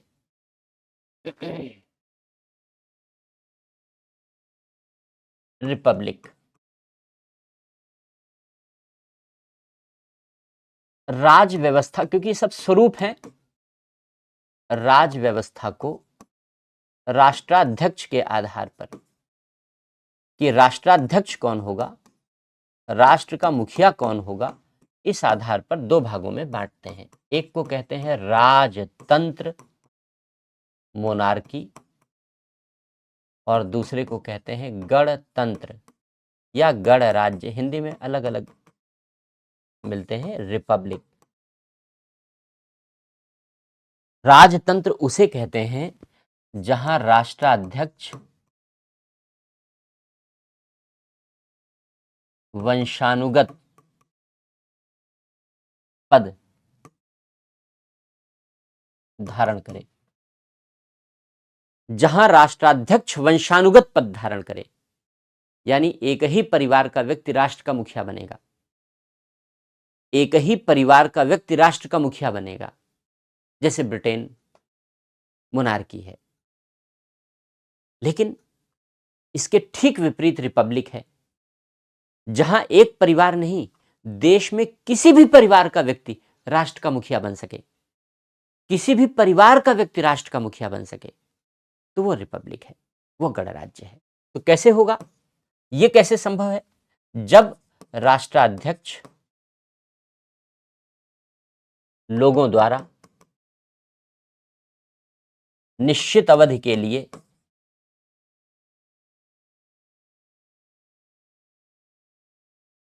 निर्वाचित हो, चुना जाए।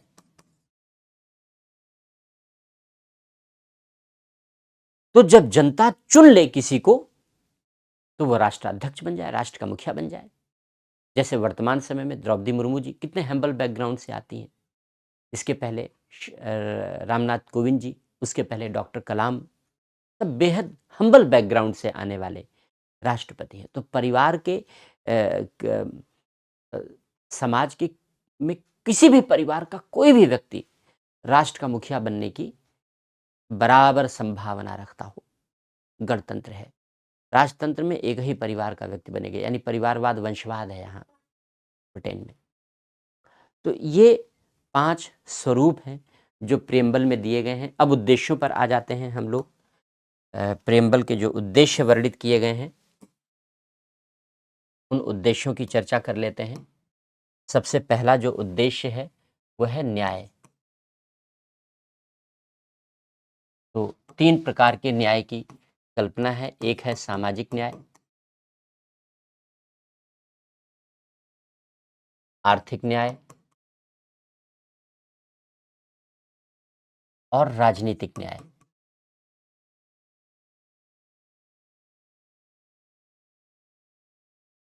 सामाजिक न्याय और आर्थिक न्याय दोनों को मिलाकर वितरित न्याय कहते हैं, हम इसे डिस्ट्रीब्यूटिव जस्टिस कहते हैं।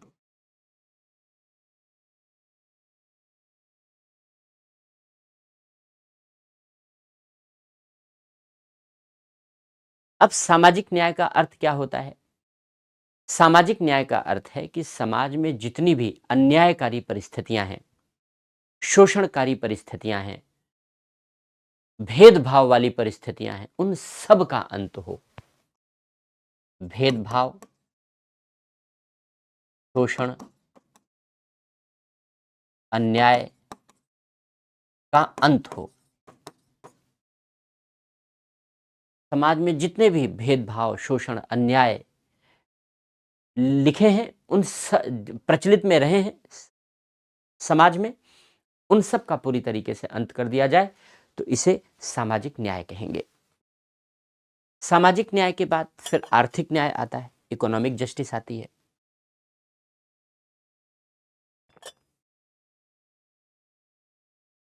आर्थिक क्षेत्र में न्याय का मतलब है कि जो संसाधन है, हमारे आर्थिक संसाधन है, उन संसाधनों का न्यायपूर्ण वितरण हो। उन संसाधनों का न्यायपूर्ण वितरण सुनिश्चित किया जाए।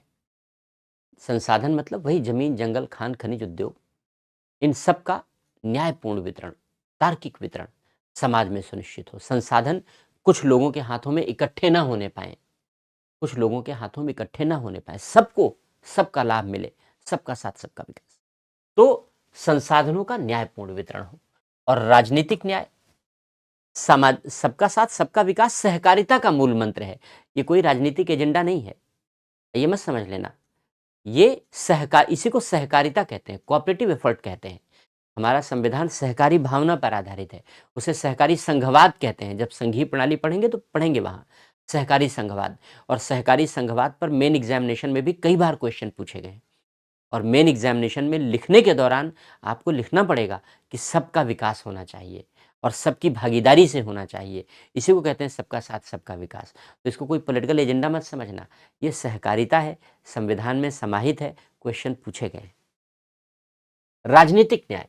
राजनीतिक न्याय का मतलब होता है कि सभी को राजनीति में समान अवसर मिले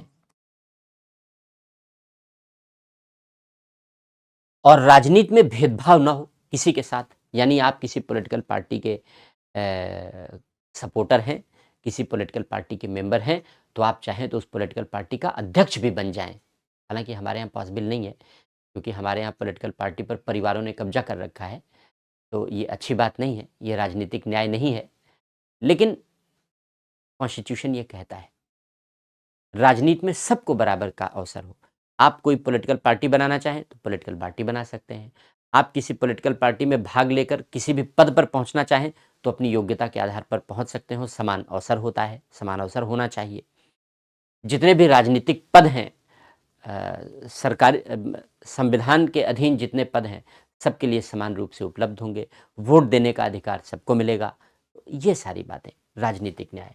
तो मूल अधिकार, नीति निर्देशक तत्व और संविधान के अलग अलग भागों में इस तरीके के प्रावधान संविधान में समाहित किए गए हैं। निर्वाचन से संबंधित प्रावधान राजनीतिक न्याय का भी वर्णन करते हैं, क्योंकि भाई सबको वोट देने का समान अवसर मिलता है, राजनीति में सबको समान भागीदारी का अवसर मिलता है। स्वतंत्रता, लिबर्टी। कैसी स्वतंत्रता? विचार, अभिव्यक्ति, विश्वास, धर्म और उपासना की स्वतंत्रता दी गई। तो स्वतंत्रता का अर्थ क्या है? स्वतंत्रता का अर्थ होता है कि कब व्यक्ति स्वतंत्र कहा जाता है? जब व्यक्ति की गतिविधियों पर निर्बंधनों का अभाव हो। कहां निर्बंधनों का अभाव हो? व्यक्ति की गतिविधियों पर।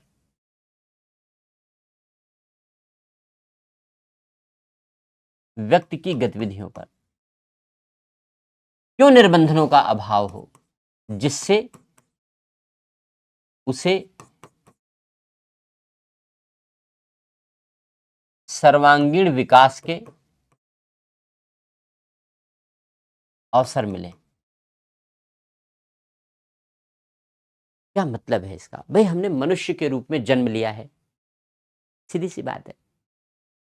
हमने मनुष्य के रूप में जन्म लिया है तो हमारा सर्वांगीण विकास हो, यह सुनिश्चित करना हमारी जिम्मेदारी है। और ये देखना राज्य का भी कर्तव्य है कि भाई हमारे विकास के लिए बेहतर अवसर हो और हम अपना विकास अच्छे तरीके से कर सकें।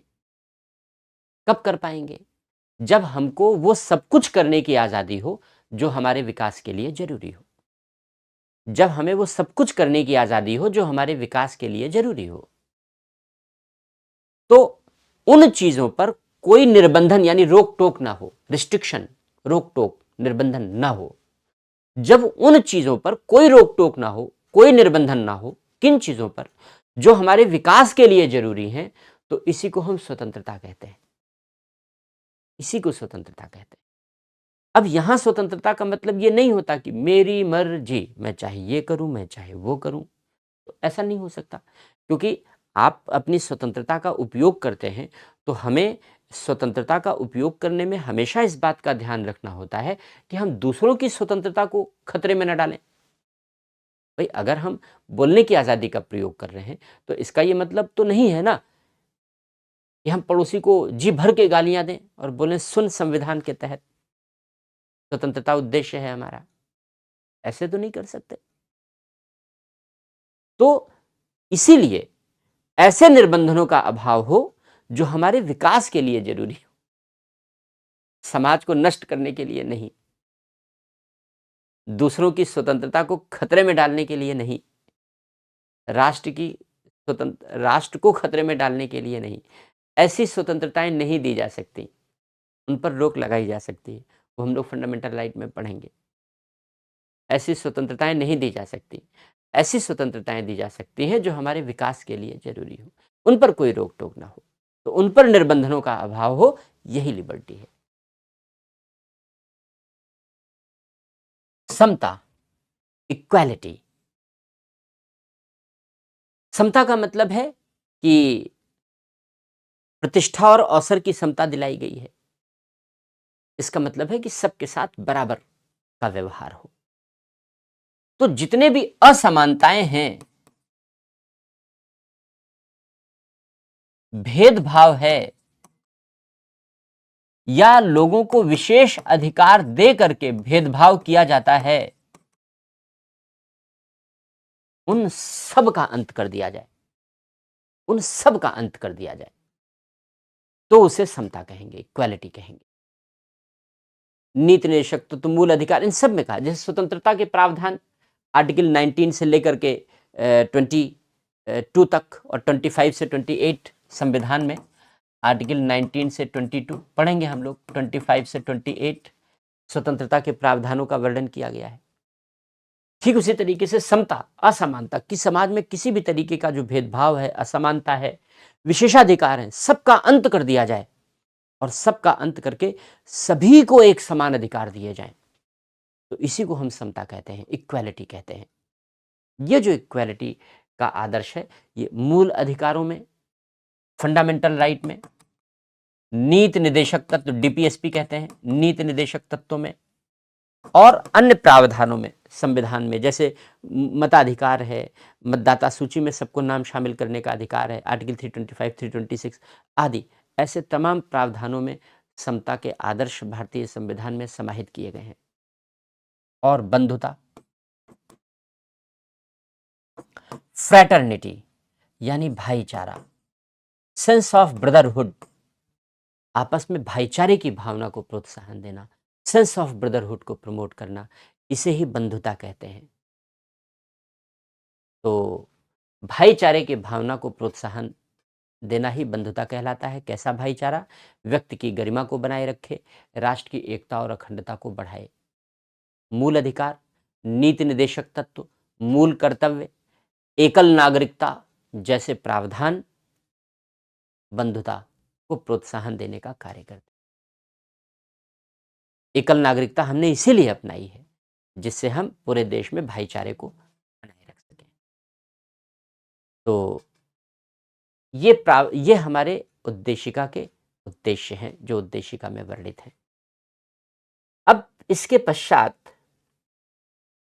उद्देशिका को लेकर के एक दो छोटे छोटे से डिस्कशन और हैं। जैसे ये कहा जाता है कि भाई उद्देशिका में, उद्देशिका संविधान का अंग है या नहीं। उद्देशिका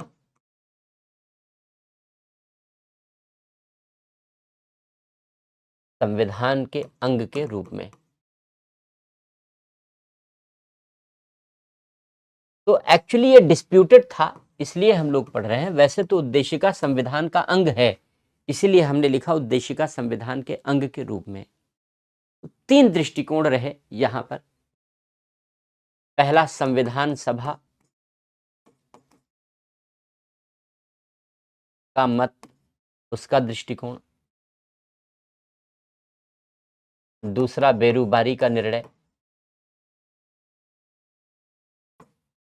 और तीसरा, केशवानंद भारती बनाम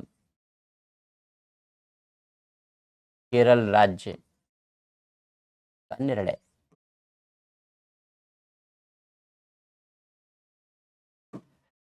ये 1960 का निर्णय है बेरूबारी, और ये 1973 का निर्णय है। तो जब संविधान सभा ने उद्देशिका को एडॉप्ट किया, तो संविधान सभा में जब उद्देशिका को लेकर के प्रस्ताव प्रस्तुत किया गया, तो सबसे अंत में हमने उद्देशिका को प्रिपेयर किया, बनाया, और जब उद्देशिका तैयार हो गई तो संविधान सभा में यह प्रस्ताव प्रस्तुत किया गया कि संविधान के एक अंग के रूप में, संविधान के एक अंग के रूप में उद्देशिका को स्वीकार किया जाए। संविधान सभा ने इस पर अपने मतदान कर दिए और उद्देशिका को स्वीकार कर लिया। इसका मतलब ये हुआ कि संविधान सभा ये कहती थी, इसने ये दृष्टिकोण अपनाया कि उद्देशिका संविधान का अंग है।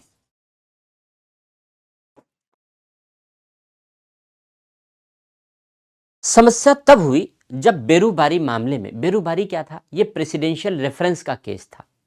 इसका अर्थ ये होता है कि सुप्रीम कोर्ट से राष्ट्रपति ने संविधान के आर्टिकल 143 के तहत राय मांगी थी, तो उसको प्रेसिडेंशियल रेफरेंस कहते हैं। उसमें बनाम नहीं होता, मुकदमा ऐसा नहीं होता कि एक ने दूसरे के ऊपर दायर किया। प्रेसिडेंट ने राय मांगी। क्यों राय मांगी? बेरूबारी भारत का हिस्सा था, लेकिन बेरूबारी के लोग भारत में रहना नहीं चाहते थे।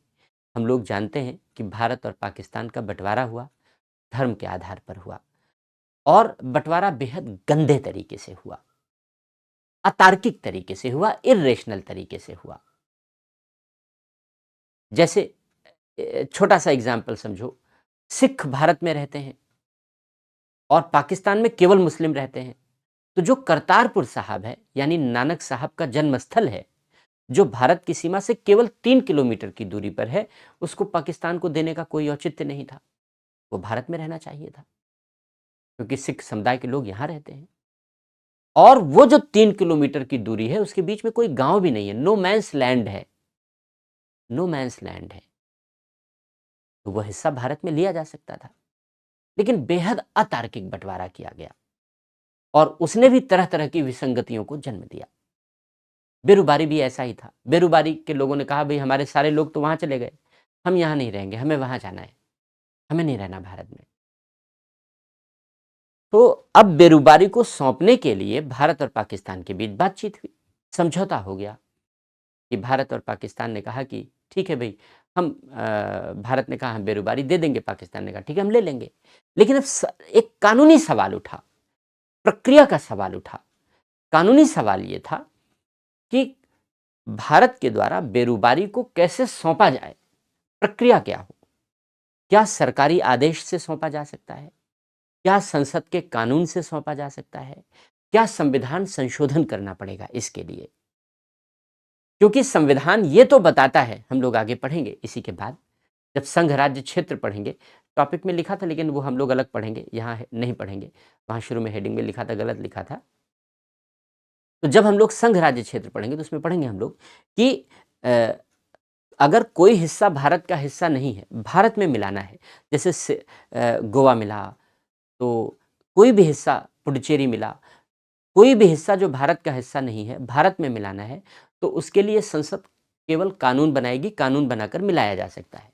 लेकिन अगर कोई हिस्सा भारत का हिस्सा है और किसी दूसरे देश को सौंपना है, तो कैसे सौंपा जाएगा, इस प्रक्रिया का कोई वर्णन संविधान में नहीं है। समझौता तो हो गया कि बेरूबारी पाकिस्तान को दे दिया जाएगा, पूर्वी पाकिस्तान की बाउंड्री पर था, जो आज बांग्लादेश है। लेकिन अब सौंपा कैसे जाए, तो इसके लिए राय ली गई सुप्रीम कोर्ट से। तो सुप्रीम कोर्ट ने बेरूबारी के मामले में राय दी कि इसके लिए संसद को संविधान संशोधन करना पड़ेगा और संविधान संशोधन करके ही भारत अपना हिस्सा दूसरे देश को सौंप सकता है। ये सुप्रीम कोर्ट ने अपनी राय दे दी। यही आज कानून है। ये एक अलग बात हो गई। ये बेरूबारी का केस था। लेकिन जब बेरूबारी के इस केस में उद्देशिका के आधार पर संविधान की व्याख्या का सवाल उठा कि उद्देशिका हमें संप्रभु घोषित करती है और तमाम सारी बातें, तो उच्चतम न्यायालय ने उद्देशिका को संविधान की व्याख्या का आधार मानने से मना कर दिया। उच्चतम न्यायालय ने कहा कि उद्देशिका संविधान का अंग नहीं है, इस आधार पर संविधान का अंग नहीं है। न्यायालय ने कहा उद्देशिका संविधान निर्माताओं के मस्तिष्क के विचारों को जानने की कुंजी तो है। उद्देशिका के माध्यम से हमें यह तो पता चलता है कि हमारे संविधान निर्माता क्या सोच रखते थे, लेकिन उद्देशिका संविधान की व्याख्या का आधार नहीं है, इसलिए उद्देशिका संविधान का अंग नहीं है। अब नया विवाद हो गया, लेकिन अब सुप्रीम कोर्ट का जजमेंट है तो भाई निर्णय है, मान्य हो गया। लेकिन 1973 में जो बेरुबारी का निर्णय था उसे रद्द कर दिया गया। 1973 में सुप्रीम कोर्ट ने बेरुबारी के निर्णय को रद्द कर दिया और सुप्रीम कोर्ट ने कहा कि उद्देशिका संविधान का एक अभिन्न भाग है। अगर उद्देशिका के कोई प्रावधान कहीं अस्पष्ट हैं, अगर संविधान के अगर संविधान के कहीं कोई प्रावधान अस्पष्ट हैं, उनकी एक से अधिक व्याख्या होती है, तो संविधान की सही व्याख्या वही होगी जो उद्देशिका के प्रकाश में होगी। इसलिए न्यायालय ने निर्णय को रद्द कर दिया बेरुबारी के, और न्यायालय ने कहा कि उद्देशिका संविधान का अंग है। अब यही जजमेंट आज भी मान्य है, यही मान्य है, क्योंकि यह रद्द किया जा चुका है। तो उद्देशिका संविधान का अंग है, केशवानंद के मामले में सुप्रीम कोर्ट ने डिक्लेयर कर दिया। अब इसके बाद उद्देशिका में संशोधन।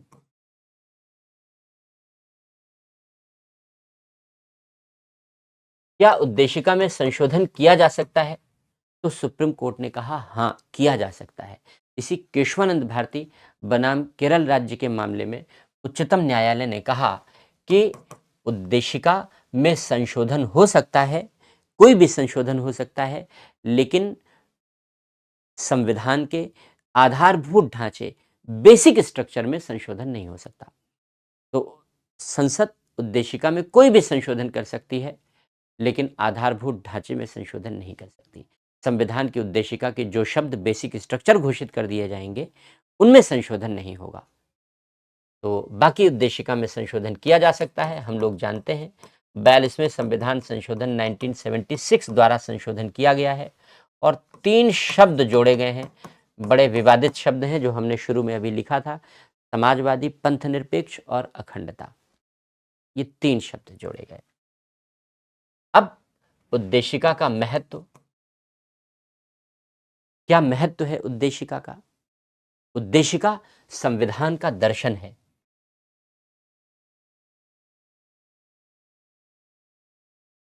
फिलॉसफी है, आत्मा है, अंतरात्मा है।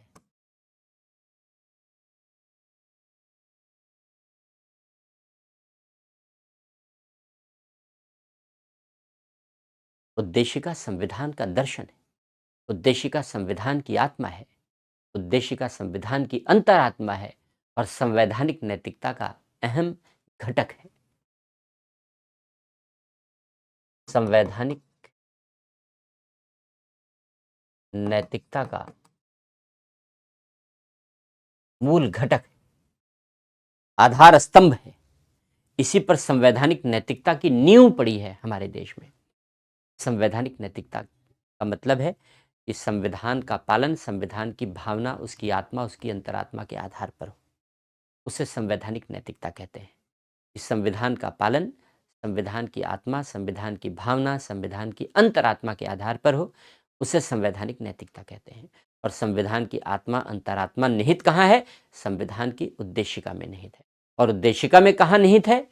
हम लोगों ने पढ़ा कि जो स्वरूप है संविधान का और जो उद्देश्य है, उसी स्वरूप और उद्देश्य में अंतर्निहित है, जो हम लोगों ने समझा।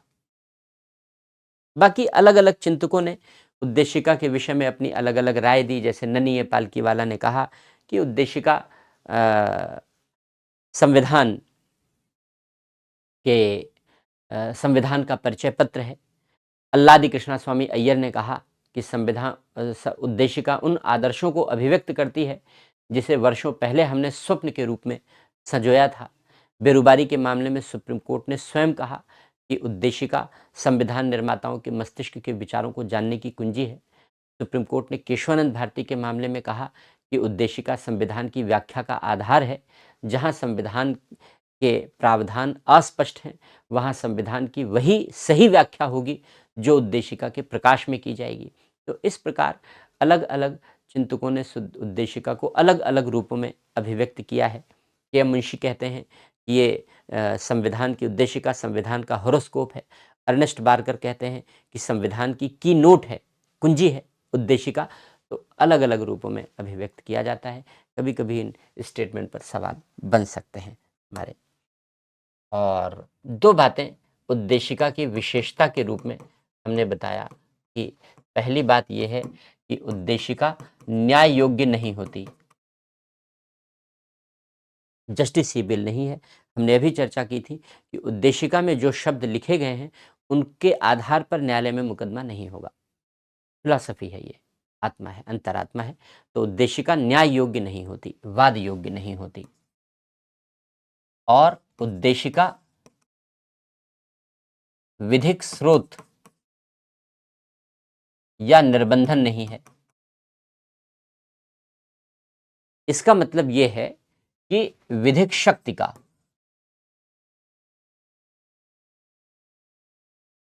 या विधायी शक्ति का, विधिक के बजाय विधायी शब्द लिख देते हैं, ज़्यादा क्लियर हो जाएगा। विधायी, उद्देशिका विधायी शक्ति का स्रोत या निर्बंधन नहीं है। इसका मतलब ये होता है कि उद्देशिका में जो शब्द लिखे गए हैं, उनके आधार पर हम संसद को कानून बनाने के लिए बाध्य नहीं कर सकते, और उद्देशिका में जो शब्द लिखे गए हैं, उनके आधार पर हम संसद को कानून बनाने से मना नहीं कर सकते। तो ये उद्देशिका के बारे में संपूर्ण चर्चा है, यानी उद्देशिका एक फिलॉसफी के रूप में है, हमारे संविधान की आत्मा के रूप में। सही अर्थों में कहें तो संविधान की अगर उद्देशिका को हमने समझ लिया, तो हमने पूरे संविधान के मर्म को समझ लिया, हमने पूरे संविधान के सार को समझ लिया। इसलिए उद्देशिका संविधान का सार है। तो यही संविधान की उद्देशिका के बारे में टोटल प्रावधान है, टोटल चर्चा है। तो उद्देशिका के बारे में हम लोग इतनी ही चर्चा करेंगे। उम्मीद है उद्देशिका के बारे में ये पूरा डिस्कशन आपको समझ में आया होगा, और कॉन्सेप्चुअल चर्चा थी। उद्देशिका से रिलेटेड कॉन्सेप्चुअल क्वेश्चन पूछे जाते हैं। स्वतंत्रता का अर्थ क्या है, या स्वतंत्रता की सर्वाधिक उपयुक्त व्याख्या क्या है, लोकतंत्र, इन सब पर बेहद कॉन्सेप्चुअल क्वेश्चन विगत वर्षों में पूछे गए हैं। मेन एग्जामिनेशन में भी क्वेश्चन आता है, उद्देशिका के महत्व पर भी पूछा गया है। उद्देशिका में जो पंथ निरपेक्षता की संकल्पना है, फ्रांस और भारत की पंथ निरपेक्षता की तुलना पर भी क्वेश्चन पूछा गया है कि फ्रांस भारत से क्या सीख सकता है, उदारता सीख सकता है, फ्रांसीसी मॉडल कठोर है, हमने अभी पढ़ा। तो इस तरीके से प्री और मेन दोनों में क्वेश्चन आते हैं, अच्छे क्वेश्चन आते हैं, कंसेप्चुअल क्वेश्चन आते हैं। तो कॉन्सेप्ट की क्लैरिटी करना बहुत आवश्यक है, विशेषकर प्रियम्बल को लेकर के। वैसे तो ओवरऑल पूरा जो आपका सिविल सर्विसेज की सफलता है, वो आपके कॉन्सेप्चुअल क्लैरिटी पर ही बेस्ड है। तो कॉन्सेप्ट समझते चलो, इसीलिए जो भी अध्ययन हम लोग कर रहे हैं, वो कॉन्सेप्ट पर फोकस करते हुए चल रहे हैं, बजाय फैक्ट के। तो अगर कॉन्सेप्ट की क्लैरिटी अच्छी होगी, तो सिविल सेवा में सफलता में कोई बाधा नहीं आएगी, कोई चुनौती नहीं आएगी। तो इस उम्मीद के साथ कि आप भी इसी तरीके से कॉन्सेप्ट की यात्रा करेंगे, कॉन्सेप्चुअल क्लैरिटी करेंगे, रेगुलर अच्छी प्रैक्टिस करेंगे, आंसर राइटिंग की प्रैक्टिस करेंगे, ऑब्जेक्टिव क्वेश्चन की प्रैक्टिस करेंगे, यही हमारी सफलता का मूल आधार है। तो आज के इस लेक्चर में बच्चों इतना ही, और फिर नेक्स्ट लेक्चर में हम लोग फिर नए टॉपिक के साथ मिलेंगे। संघ, राज्य, क्षेत्र और नागरिकता जैसे टॉपिक हम लोग आगे फिर कवर करेंगे। इसी क्रम में हम लोग आगे चर्चा करेंगे। प्रेम्बल पढ़ लिया, फिर भाग 1 भाग 2 पर आ जाएंगे हम लोग। तो आज के लिए फ़िलहाल इतना ही। Thank you so much.